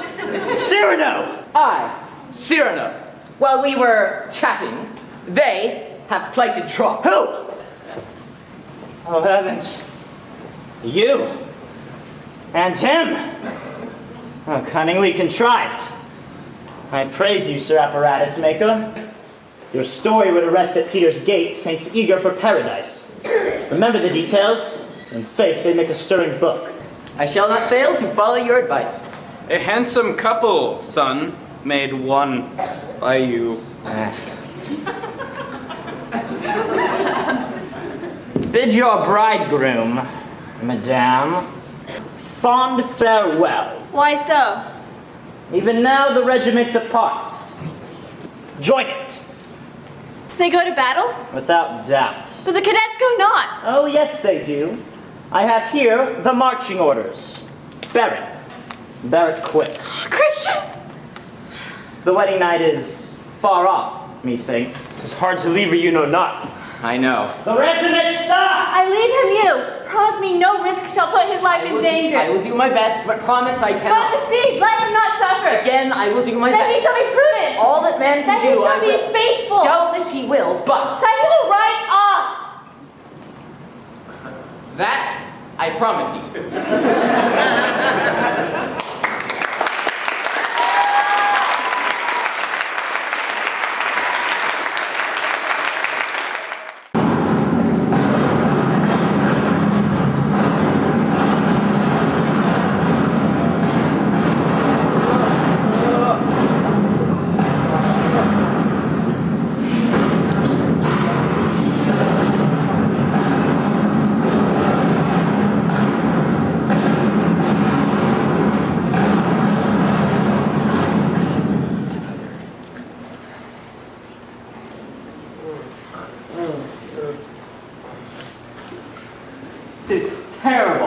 Not a morsel left. Mordieu. Curse on your breath, you await them. Hush, sleep on. You sleep. Aye, but that is sorry comfort for the sleepless. What starvation?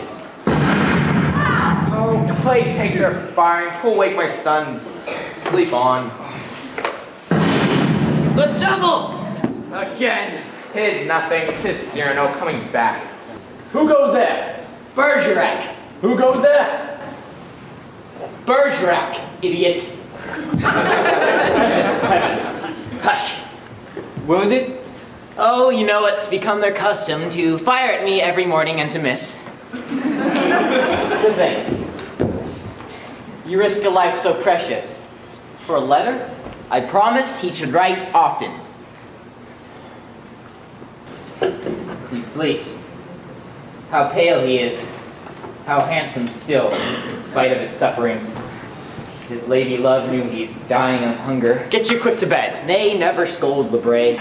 I ran but little risk. I have found me a spot to pass through the Spanish lines, where each night they lie drunk.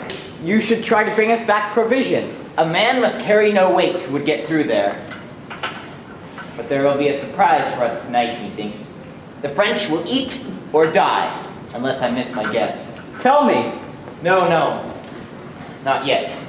I'm not certain. It is disgraceful that we should starve while we are besieging. Alas, how full of complications is this siege of Arras. To think that while we're besieging, we ourselves should be caught in a trap and besieged by the Cardinal Infante of Spain. It were well done if he were to be besieged in his turn. I am in earnest. Oh, indeed. To think, you risk a life so precious for a letter, thankless one. Where are you going? To write another.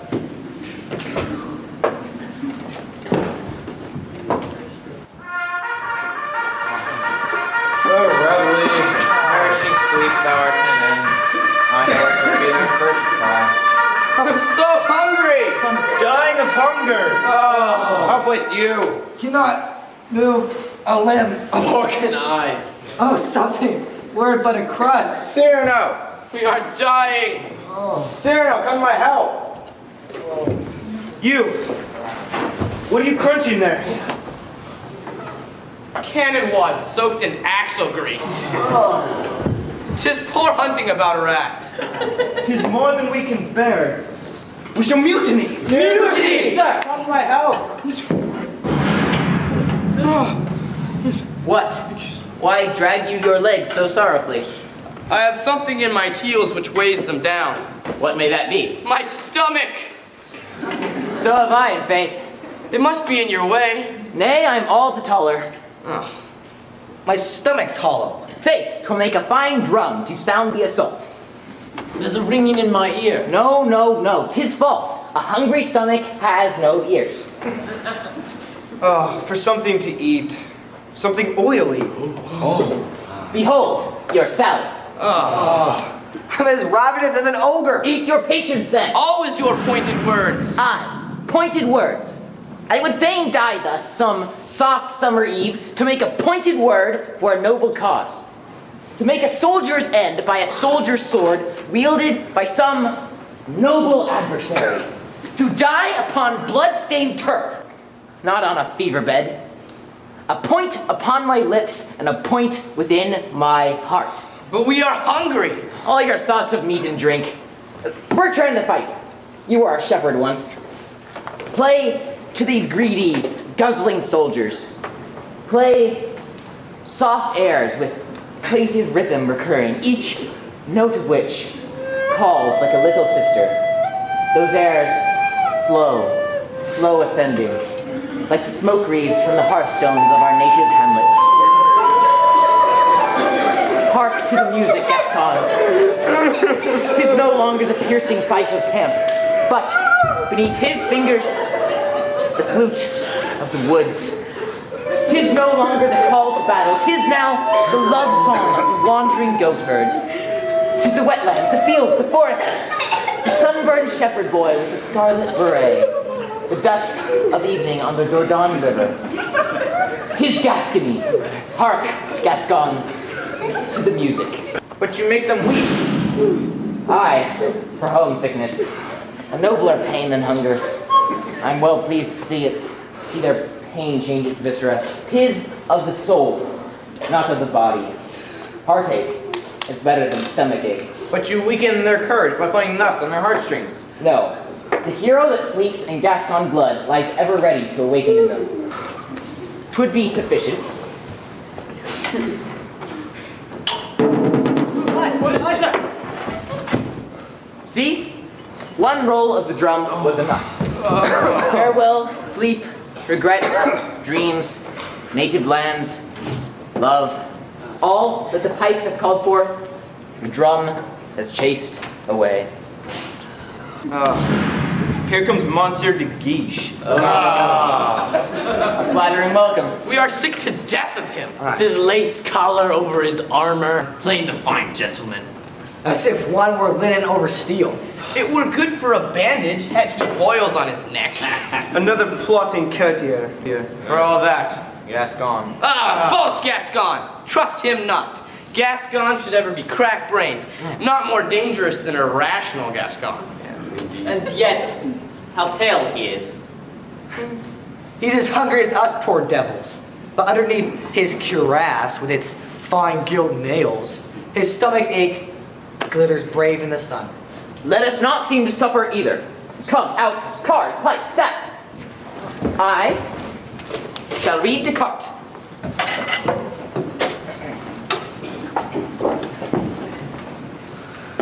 Good day. Aye. On all sides, sirs, I hear that in your ranks you scoff at me. But the cadets, these loutish, mountain-bred, and poor country squires, and barons of Perigord, scarce find for me, their colonel, a disdain sufficient. Call me plotter, wily courtier. It does not please their mightiness to see a point-laced collar on my steel cuirass. And they enrich, because a man, in sooth, may be no ragged robin, yet a Gascon. Shall I command your captain punish you? I am free. Moreover, will not punish. I have paid my company, 'tis mine. I bow but to headquarters. In faith that will suffice. I can withstand your taunts. 'Tis well known how I bared me in the war. At Bapaume yesterday, they saw the fury with which I beat back the Count of Bucquoy. Rallying my men, I fell on his and charged 3 separate times. And your white scar? Oh, you know that detail? Troth, it happened thus. While I was turning to recall the troops, a band of fugitives bore me with them, close by the hostile ranks. I was in peril. Capture, sudden death. When I thought of the good expedient to loosen, and let fall the scarf, which told my military rank. Thus I contrived, without attention weight, to return to my men, and rallying them, fell upon the enemy to scatter them. And now, what say you to that? I say that Henry IV had not, by any dangerous odds, been forced to strip himself of his white helmet plume. The ruse succeeded then. Oh, maybe. But one does not lightly abdicate the honor to serve as a target to the enemy. Had I been present when your scarf fell low, your courage and mine differ in this. I would have picked it up and put it on. Another Gascon boast. A boast? Lend it to me, and I pledge myself tonight, with it across my breast, to lead the assault. Another Gascon vaunt. You know the scarf lies with the enemy, upon the brink of the stream. The place is riddled now with shot, and no one can fetch it hither. Here it is.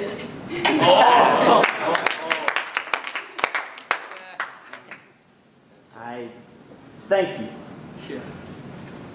It will allow me to make a signal, which I had forborne to make till now.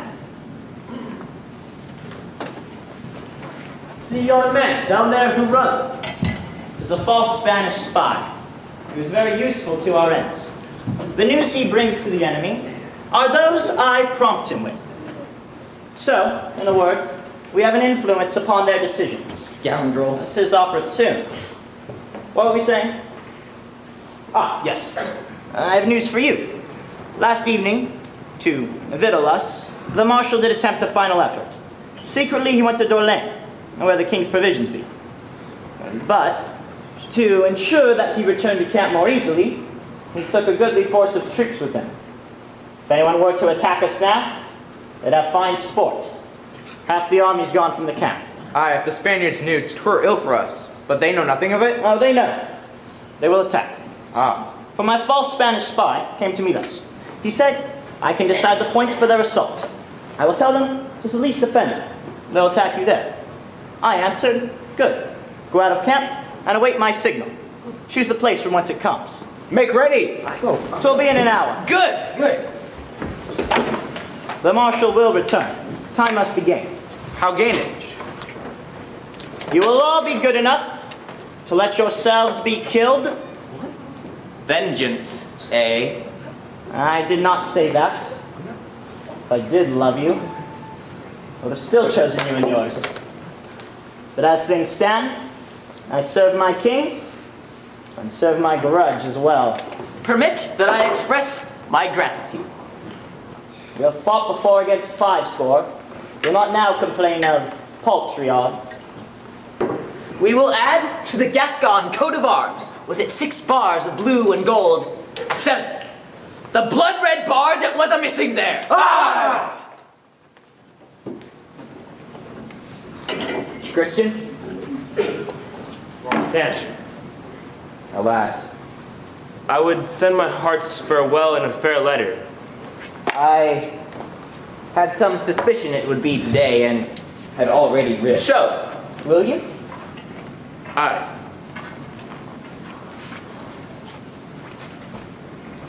Hold. What? This little spot. A spot? A tear. Poets, by dint of counterfeiting, take counterfeit for true. That is the charm. This love letter was passing sad. I wept myself in writing it. Wept? Why? Death itself is hardly terrible. But never to see her more, that is death stings. And I shall never... We shall never. You shall... Give me that letter. Who goes there? What is it? Tis a carriage. In the camp? Coming here? It comes from the enemy. Fire? No! The coachman cries. What does he say? On the king's service. In the king's service. I'll come along. Rob in line. Let him choose his turn as he befits. Beat a salute! Over the carriage steps. Good day. On the king's service? You? I, King loves. What other kings? Why have you come? This siege, 'tis too long. But why? I will tell you all. You cannot remain here. But I say yes. Who will roll a drum hither for me?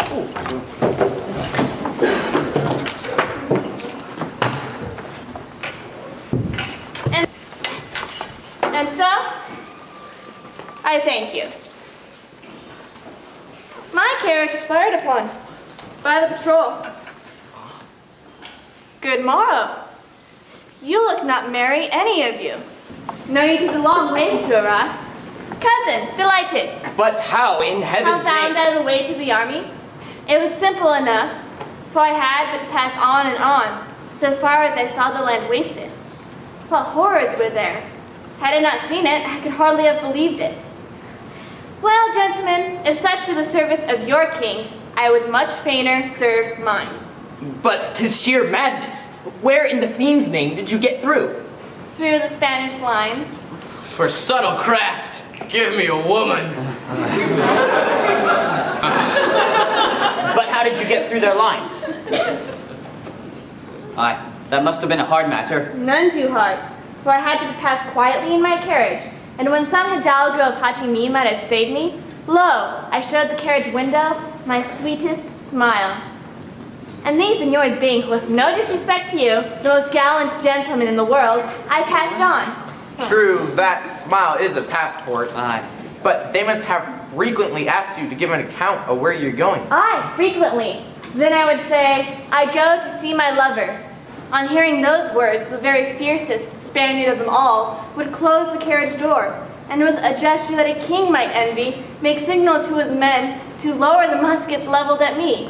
Then with graceful yet melancholy dignity, his beaver held off to the wind that the plumes might flutter bravely, he would bow low to me saying, "Pass on, senorita." But Roxanne. Forgive me that I said my lover, but bethink you, had I said my husband, not one of them had let me pass. But... What's wrong? You must leave this place. I? Aye, and that instantly. No time to lose. Indeed you must. But wherefore must I? 'Tis that... In 3/4 of an hour. Or 4. You are going to fight? I stay here. No, Roxanne, no! He is my husband. They shall kill us both together. Why do you look at me thus? I will tell you why. 'Tis a post of mortal danger. Mortal danger. Proof enough, he put us here. So, sir, you would have made a widow of me. Nay, on my oath. I will not go. I'm reckless now, and nothing shall stir me from this spot. Besides, 'tis amusing. So, she's a heroine. Monsieur de Bergerac, I am your cousin. We will defend you well. I have no doubt of that, my friends. The whole camp smells sweet of orris root. And by good fortune, I have chosen a hat that will suit well with the battlefield. But were it not best the Count retire? They might begin the attack. It's not so. I go to inspect the cannon. I will return shortly. You still have time. Think better of it. Never. Roxanne. No. She stays. A comb. Some soap. Roxanne, please. No, naught shall stir me from the spot. Where's the ribbon? Where's the mirror? It is perchance more razor. seemly, since things are thus, that I present to you some of these gentlemen who are about to have the honor of dying before your eyes. Whereon de Perez Gostickle in that, Madame, whereon de Castrac de Caduzac, Madame?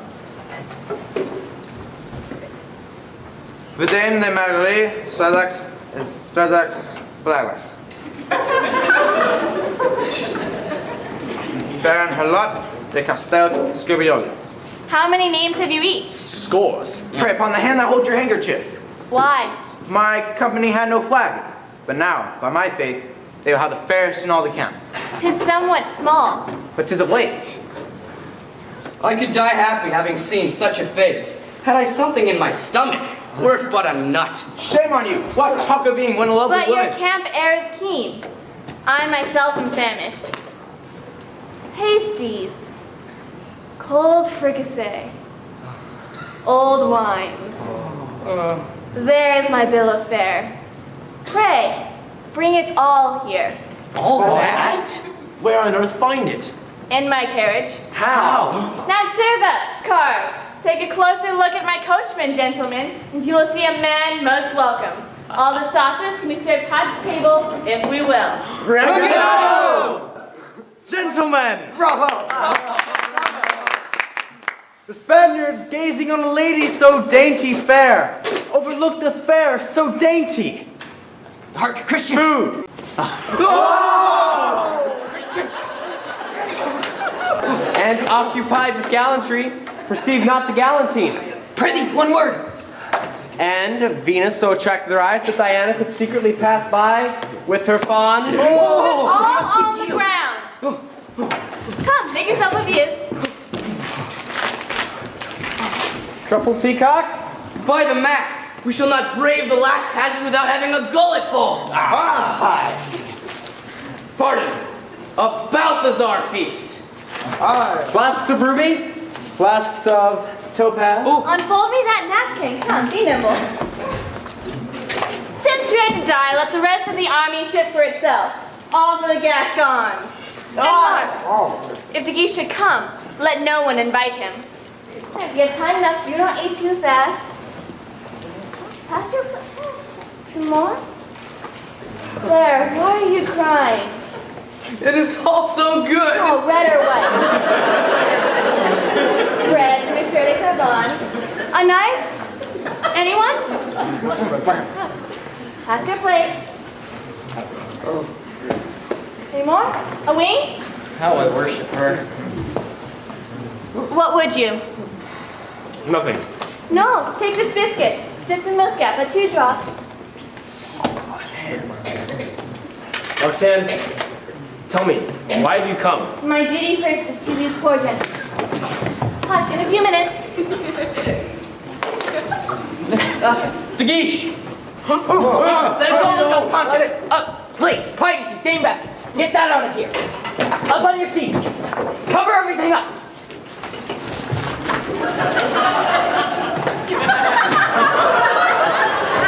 Is everything covered up?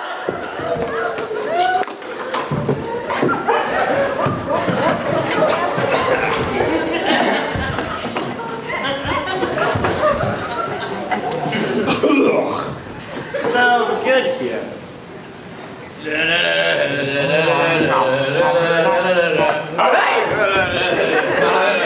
What's the matter? You are very red. The matter? Oh, 'tis nothing. My blood boils at the thought of coming battle.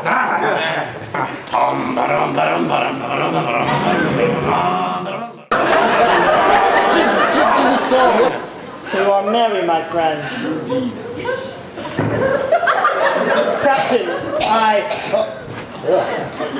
Plague take me. You look bravely too. I have had a cannon carried here, in that corner. Your men can use it in case of need. Charming attention.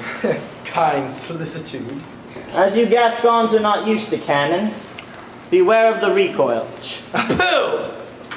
Sir? Gascon cannons do not recoil. You are tipsy, my friend, but what with? The smell of powder. Aye. Briefly, madame, what decision do you deign to take? I stay here. You must fly. No, I will stay. Seeing as things are thus, hand me a musket, one of you. Aye. Wherefore? Because I, too, mean to remain. At last. This is true valor, sir. Aye, sir. Then you are a Gascon after all, in spite of your lace collar. What is all this? Come, shall we give him some of our food? Aye! Vittles? Did you think I would eat your leavings? You make progress. Aye. I will fight without breaking my fast. Breaking! He's got the accent! He's a Gascon! I've drawn my pikemen up the line. They are a resolute troop. I go to inspect the line. Will you join me?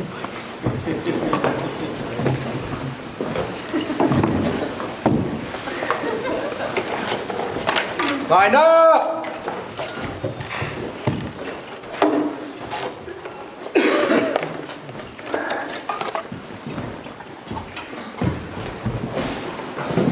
What is his secret?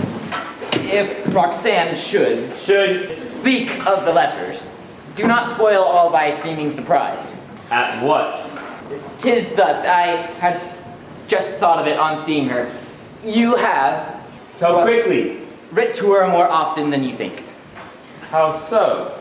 'Tis thus, I had taken it upon myself to express your flame for you.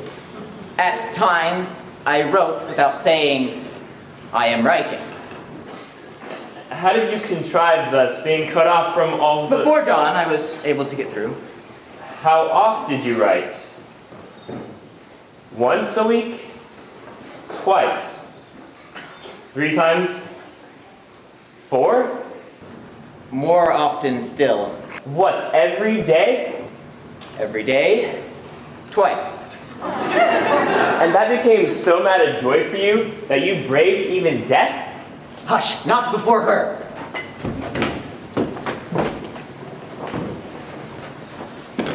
Oh, Christian, at last. Roxanne, why through fearful paths so perilous and across ribald soldiery, why have you come? Love, your letters brought me here. What? 'Tis your fault if I ran risks. Your letters turned my head. All this month, how many? And the last one ever bettered the one that came before. For a few inconsequent Oh, love hold letters? your peace. You cannot conceive it. Ever since that night, when in a voice all new to me, underneath my window you revealed your soul. Ever since that night, I have adored you. Now these letters, all this whole month long, methought I heard that voice so tender, true, sheltering close. Thy fault, I say. It drew me, the voice of the night.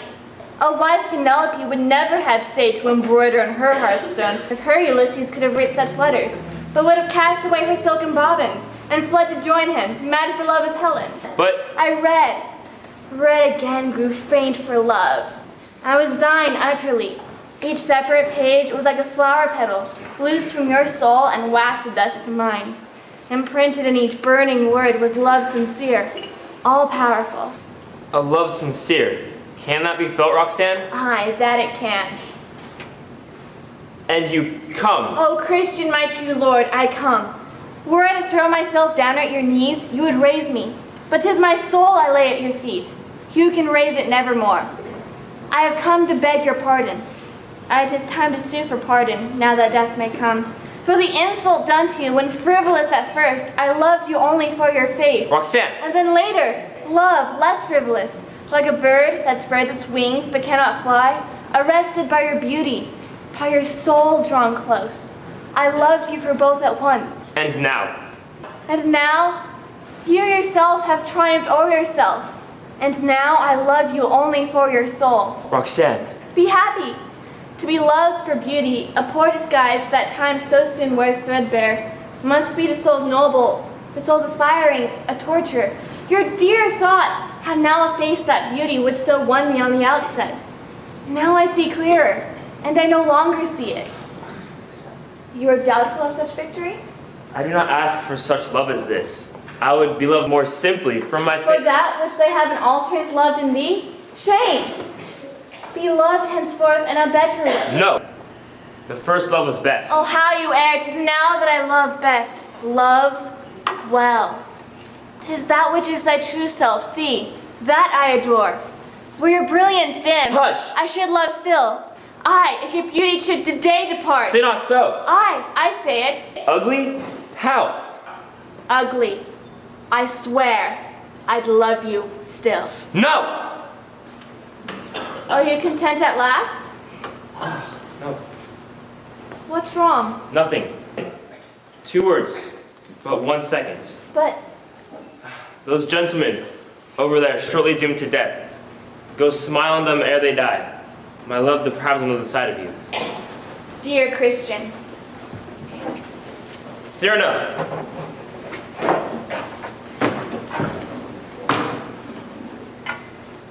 What? Why so pale? She does not love me. What? 'Tis you she loves. I? She loves me only for my soul. And you see, that soul is you. Therefore 'tis you she loves. And you love her? No, I know it. Aye, 'tis true. You love to madness. Aye, and worse. Then tell her so. No. And why not? Look at my face. Be answered. She said she would love me were I ugly. She said that? Ah, in those words. Good. I'm glad she told you that. Take it not for truth. Never grow ugly. She'd reproach me then. That I intend discovering. No, I Then beg. tell her all. No, I will not. Spare me this. Shall I destroy your happiness because my face is happily fair? 'Twere too unjust. And because I, by nature's freak, have the gift to say all that perchance you feel, shall I be fatal to your happiness? Tell all. It were ill done to tempt me thus. I've borne about myself a rival within myself. I'll be loved myself or not at all. I will go talk to her at the end of the post. She shall choose between us two. I'll make an end. It will be you. Pray God. Roxanne. No, please, no! what? Cyrano has some important things for your ears. Important? How? Nothing. You know how he sees importance in a trifle. Did he doubt of what I said? Oh, I saw he doubted. But, did you mean all you said? I would love him were he, Does that word embarrass you before my face, Roxanne? I. Say it. It will not hurt me. Were he ugly? Yes, ugly. Hark, I hear a shot. Hideous. Hideous, yes. Disfigured. I. Grotesque. He could not be grotesque to me. You'd love the same? The same, nay, even more. Cyrano! Roxanne. What?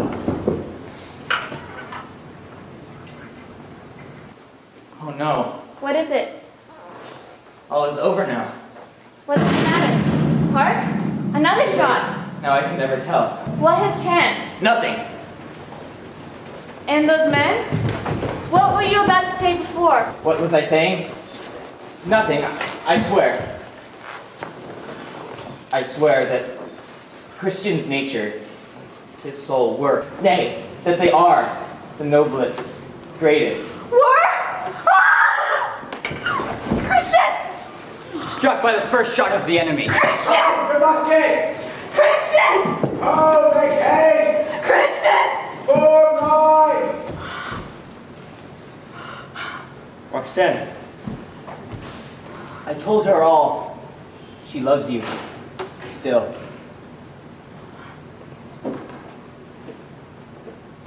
Oh no, my sweet love. I know your match! He is not dead. His cheek grows cold against my hand. A letter.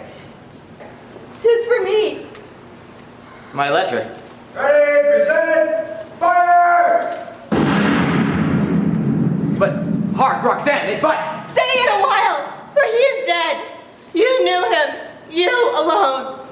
Was not his a beauteous soul, a soul wondrous, Yes, Roxanne.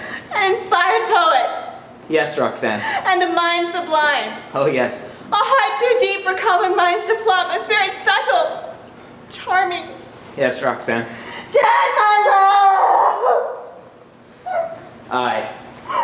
And let me die today, since, all unconscious, she mourns me in him. "'Tis the signal! Trumpet flourishes! The marshal brings provisions in camp! Hold up the place a while!" There is blood upon the letter! Tears! I will charge. Save her. Dangers ever greater. Stand fast! Never! The marshal has returned. Hold up the place a while. Now that you have proved your valor, fly. Save her. We are wounded. Wounded twice.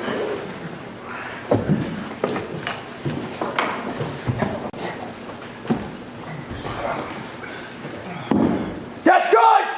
Who Gascons? Never turn your backs! Have no fear. I have 2 deaths to avenge. My friend who's slain, and my dead happiness.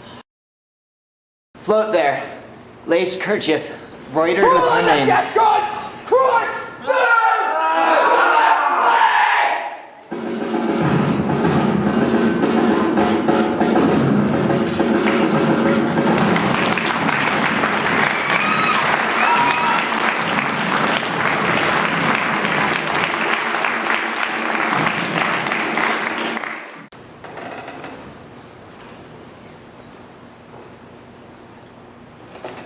Sister Claire glanced in the mirror once, nay twice, to see if her coif suit 'tis not well. But I saw Sister Martha take a plum out of the tart. That was ill done, my sister. It was just a little glance. And such a little plum! I shall tell this to Monsieur Cyrano.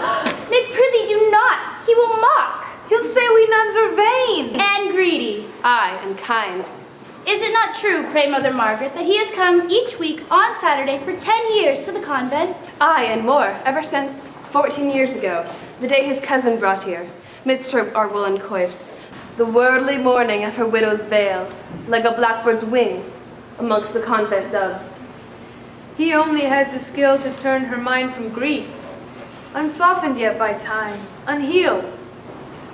But he is so droll. But it's cheerful when he comes. He teases us. But we all like him well.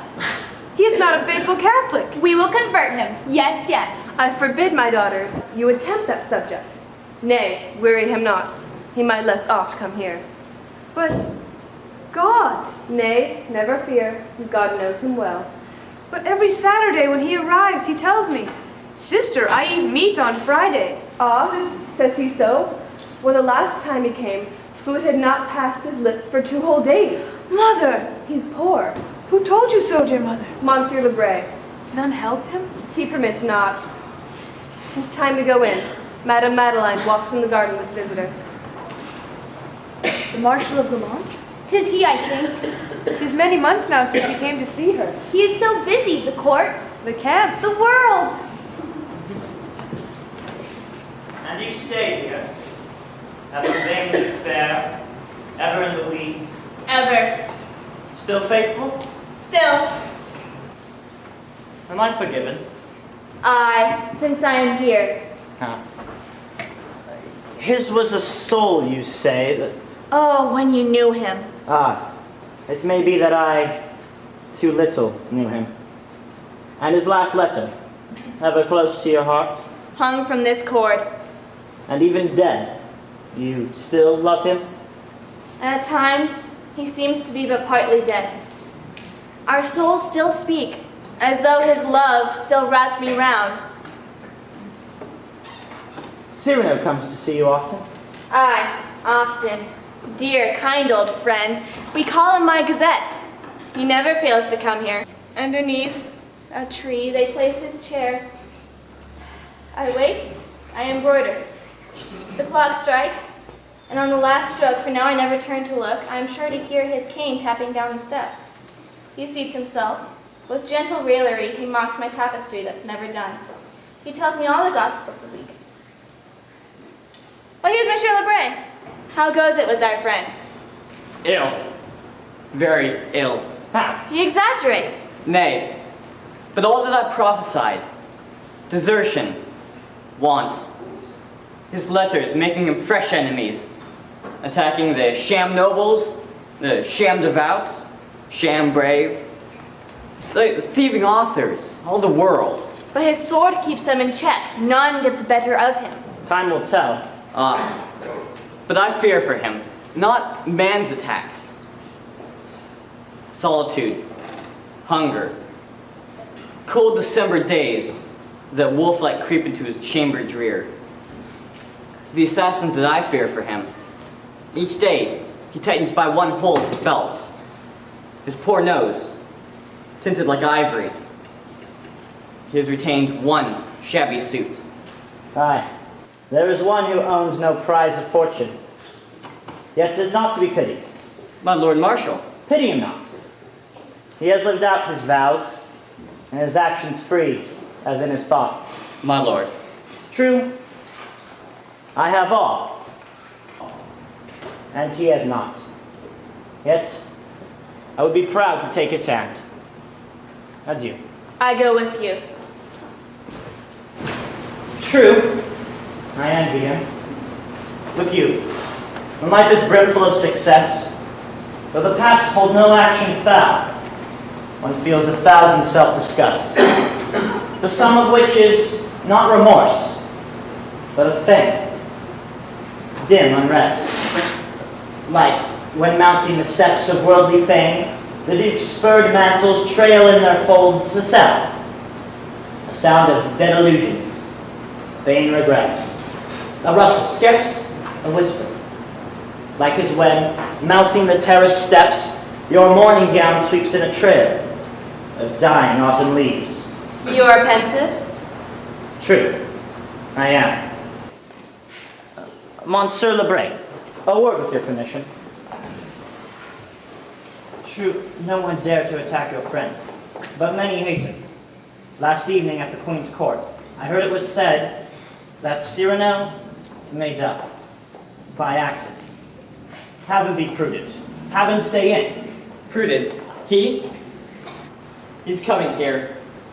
I'll warn him, but I can make no promises. What is it? Ragueneau would see you, madame. Let him come. He comes to tell his troubles. Having been an author, poor fellow, now by turns he is singer, Bathing man. actor, Usher. wig maker. Teacher of the lute. I wonder what he will be today, by chance. Madam, you are here too, sir. Tell all of your miseries to him. I will return anon. But madam, since you are here, 'tis best she should not know. I was going to your friend Cyrano's house just now. Was but a few steps from his house. When I saw him come out, he turned the corner as I ran up to him. From out a window, was it chance, maybe, a lackey let fall a large piece of wood. Cowards. Cyrano. I ran to him, sir. I saw... 'Tis hideous. Saw our friend. Struck down, a large wound in his head. He's dead? No, but I bore him to his room. What a thing to see, that garret. He suffers? No, his consciousness has flown. Saw you a doctor? One was kind, he came. my dear sir, now. 'Twere best that we not tell Roxanne suddenly. What said this leech? Said what? I know not. Fever, meningitis. But there's no one by his bedside, sir. If he tried to rise, he might die. Come this way, through the chapel. Tis the quickest way. Monsieur Lebray! Lebray goes when I call him? 'Tis some new trouble, Lebray knows. What a beauty in September's close. My heart is ease. April's joy dazzled it, but autumn wins it with her dying calm. Here comes the famous armchair where he sits. Dear, kind friend. It is the parlor's best. Thanks, sister. He will be here now. The clock strikes.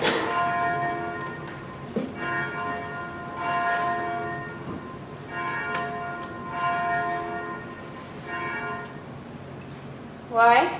'Tis struck. How strange for him to be behind his time today. Perhaps the portress is preaching to him. Oh, she must be preaching. Nothing else could hinder him. What was I saying? Time has dimmed the tints. How to harmonize them now? Monsieur de Bergerac, madame. For the first time late. For the first time all these 14 years. Aye, it was villainous. I raged. Was stayed. By? By a bold, unwelcome visitor. Some creditor? Aye, cousin. The last creditor who has a debt to claim from me. But you have paid it off. No, not yet. Said, cry you mercy. Today is Saturday, when I have a standing rendezvous that not differs. Call again in an hour. Well, a creditor can always wait, and I will not let you go ere twilight falls. Happily perforce, I quit you ere it falls. Why? You have not teased the sister? True. Sister, come here. What, those bright eyes ever bent on the ground? Oh. Hush, 'tis nothing. I broke fast yesterday. I know. That's how he is so pale. Come presently to the refectory. I'll make you a famous bowl of soup. You'll come. Aye. There, see. You are more reasonable today. The sister would convert you? Nay, not I. Hold. 'Tis true, you preach to me no more, you who were once so glib with holy words. I am astonished. Hold, I will surprise you too. I permit you, 'tis something new, to pray for me tonight at chapel time. Oh. Good Sister Martha is struck dumb. I did not wait your leave to pray for you.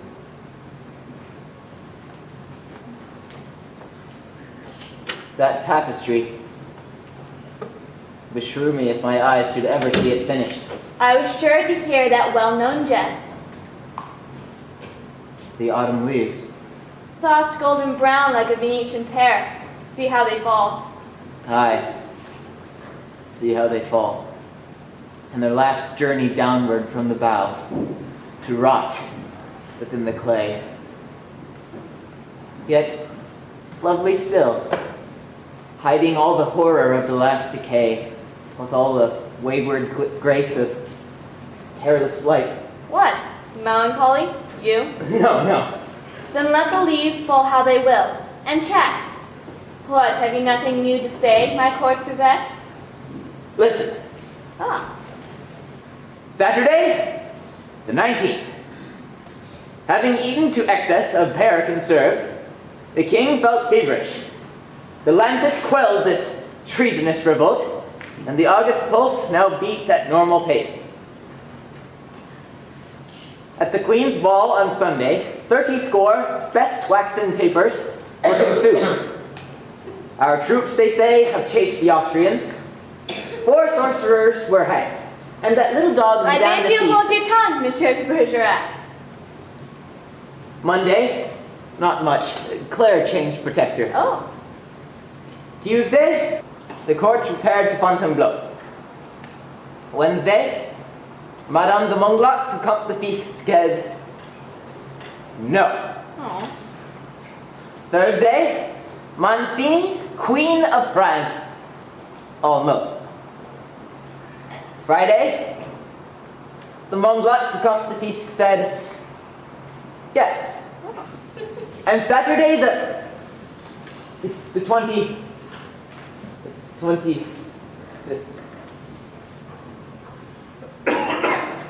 He swoons? Cyrano! Cyrano. What? Tis nothing. But? 'Tis my old wound of arrest. Sometimes, as you know, Dear friend. it will pass soon. See? It is past. Each of us has his wound. I have mine. Never healed up, not yet, my old wound. 'Tis beneath this letter, brown with age, all stained with teardrops, and still stained with blood. His letter. You promised me one day that I might read it. What would you? His letter? Yes, I would fain today. See. Here it is. Have I your leave to open? Open. Read.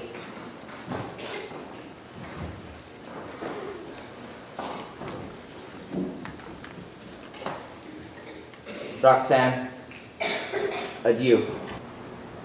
I soon must die. This very night, beloved, and I feel my soul heavy with love untold. I die. No more as in the days of old, my loving, longing eyes shall feast on your least gesture. Aye, the least. I mind me the way you touch your cheek with your finger, softly as you speak. Ah me, I know that gesture well. My heart cries out, I cry, farewell. The way you read that letter, one would think. My love, my life, my jewel, my sweet. My heart has been yours in every beat. You read in such a voice, and yet it is not the first time I've heard that voice. Here, dying, and there in the land on high, I am he who loves you. How can you read? It is too dark to see. And all these years, he has played this part of the dear, kind friend who comes to laugh and chat. Roxanne. 'Twas you. No, never, Roxanne. 'Twas you. No, never, I Roxanne, should no. have guessed each time he said my name. It was not I. 'Twas you. No, it was he. I see through all the generous counterfeit, the love letters, you. No. The sweet, mad love words, you. No. The voice that thrilled the night, you. I swear you err. The soul. It was your soul. I loved you not. You loved me not. 'Twas he. You loved me. No, I... See how you falter now? No, my sweet love, I never loved you. See how things dead, long dead. See how they rise again. But why keep silence all these 14 years when on that letter, which he never wrote, the tears were your tears? The bloodstains were his. Why the noble silence kept so long, broken for the first time today? Why? Why? What madness! What's Here? this? I knew it well. What's this? He has brought his death by coming, madame. Isn't the faintness of the moment before? Why, 'tis true, it interrupted the Gazette. Saturday, the 26th, at dinner time, the assassination of De Bergerac. What says he? Cyrano! His head is all bound. What has chance? How? Who? To be struck down, pierced by a sword in the heart, by a hero's hand. That is what I had wished. Oh, mockery of fate. Killed I, of all men, in an ambuscade, by a lackey's hand. 'Tis well. I am foiled in all. Even in my death, Monsieur. Ragueneau, weep not so bitterly. What do you now, old comrade? Trim the lights for Moliere's stage. Moliere? Yes, but I shall leave tomorrow. Cannot bear it. They played Scapin yesterday, and I saw they thieved a scene from you. Whole scene? Aye, the famous one. Que diable a la y faire. Moliere has stolen that. He did well. How went the scene? It told, I think it told. How they laughed. Look you. It was my life to be the prompter that everyone forgets. That night when, underneath your window, Christian spoke. Beneath your balcony, you remember. That was the allegory of my life. I, in the shadow, at the ladder's foot, while others mount lightly to love and fame. Just, very just. Here, at the threshold drear of death, I pay my tribute with the rest. To Moliere's genius, Christian's fair face. Let them go pray. Go pray. Sister! Sister! No one, leave me not! When you come back, I might not be here. I was somewhat fain for music. Live. For I love you. No. In the fairy stories, until the ill-starred prince, the lady says, I love you. All his ugliness fades past. But I remain the same. To the last. I have my new life. I. You have blessed my life. Ever on me has rested a woman's love. My mother even could not find me fair. I had no sister. And when grown a man, I feared the mistress who would mock at me. I have had your friendship. Grace to you, a woman's charm, has crossed my path. Your other lady love has come. I see. I loved but once, yet twice I lose my love. Look, you Lebray, I shall soon reach the moon. Tonight, with no projectile's aid. Same. I tell you, it's there, that they send me for my paradise. There, I shall see all the souls in exile. Galileo, Socrates. No. Too clumsy. Too unjust. A soul so great a poet. To die like this? To die? Hark to Lebray who scolds. My dear friend. What up? Transfer Gascony! Elemental mass. Ah, yes, before you said you're something about the sun. Philosopher, metaphysician, rhymer, brawler, and musician, famed for his lunar expedition and the unnumbered duels he fought, and lover also, by interposition. Here lies Cyrano De Bergerac, who was everything, and yet was not. Cry you pardon, I cannot stay. See, the moon ray that comes to call me hence. I would not bid you mourn any less faithfully that good, brave Christian. All I ask is that you wear those sable mourning weeds for two, and to mourn a while for me and mourning him. I swear it to you. What? Here? Seated? No, there! Let no one hold me up! Only this chair. It comes. Even now my feet have turned to stone. My hands are gloved with lead. Yet since death comes, I find him still afoot, sword in hand! What's this? Why, I well believe he dares to mock my nose! Ho! Insolent! What say you? It is hopeless? I know. But who ever fights hoping for success? I have fought for lost cause and for hopeless quest. What? Who are you? You are thousands. I know you now, old enemies of mine. Falsehood! Ha! Have at you! You two, compromise, prejudice, treachery! Ha! Ha! What? Surrender I, parley, never! You two, folly, you? I know it will be you who lays me low at last. But since you come, I fall fighting, fighting still! You strip from me the laurel and the rose. Take all. In spite of you, there is one thing that I bear away. And when I sleep tonight, with doth cast the heavens threshold blue, there is one thing, but one, I bear away, void of stain or smutch, in spite of you. 'Tis my panache.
It is futile? Hopeless? I know. But who ever fights hoping for success? I have fought for lost cause.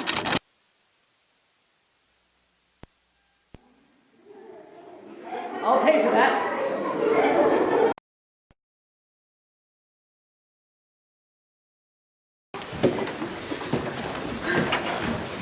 He becomes a nuisance. Swear. Though no one puts him down. No one?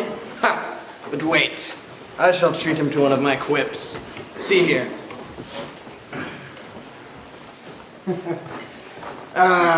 Your nose is huge. It's very, very large. Is ginormous. Your nose is... It is large. Yes.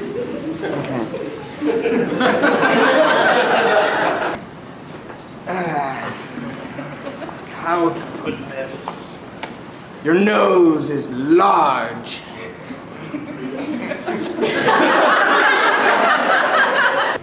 Good day.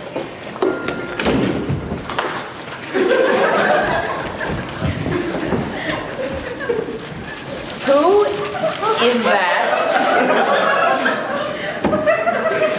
A friend of my wife's. He's a terrible warrior, at least so he says himself. Ah.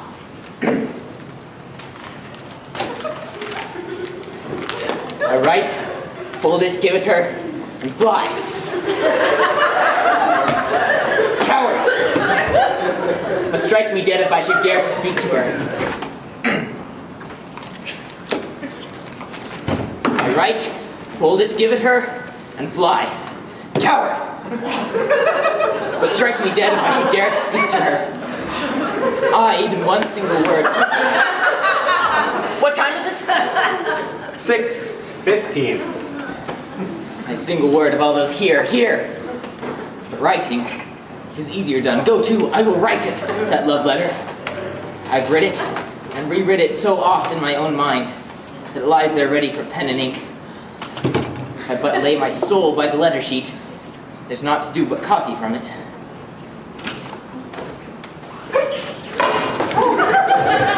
Here they come, your mud-bespattered giants. Cyrano. What? The tents are always doing that.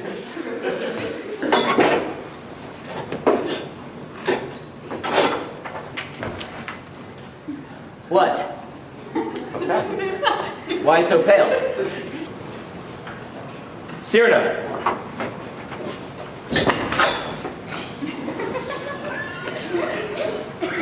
Tense again. You'd think the geese would get us real ones next time.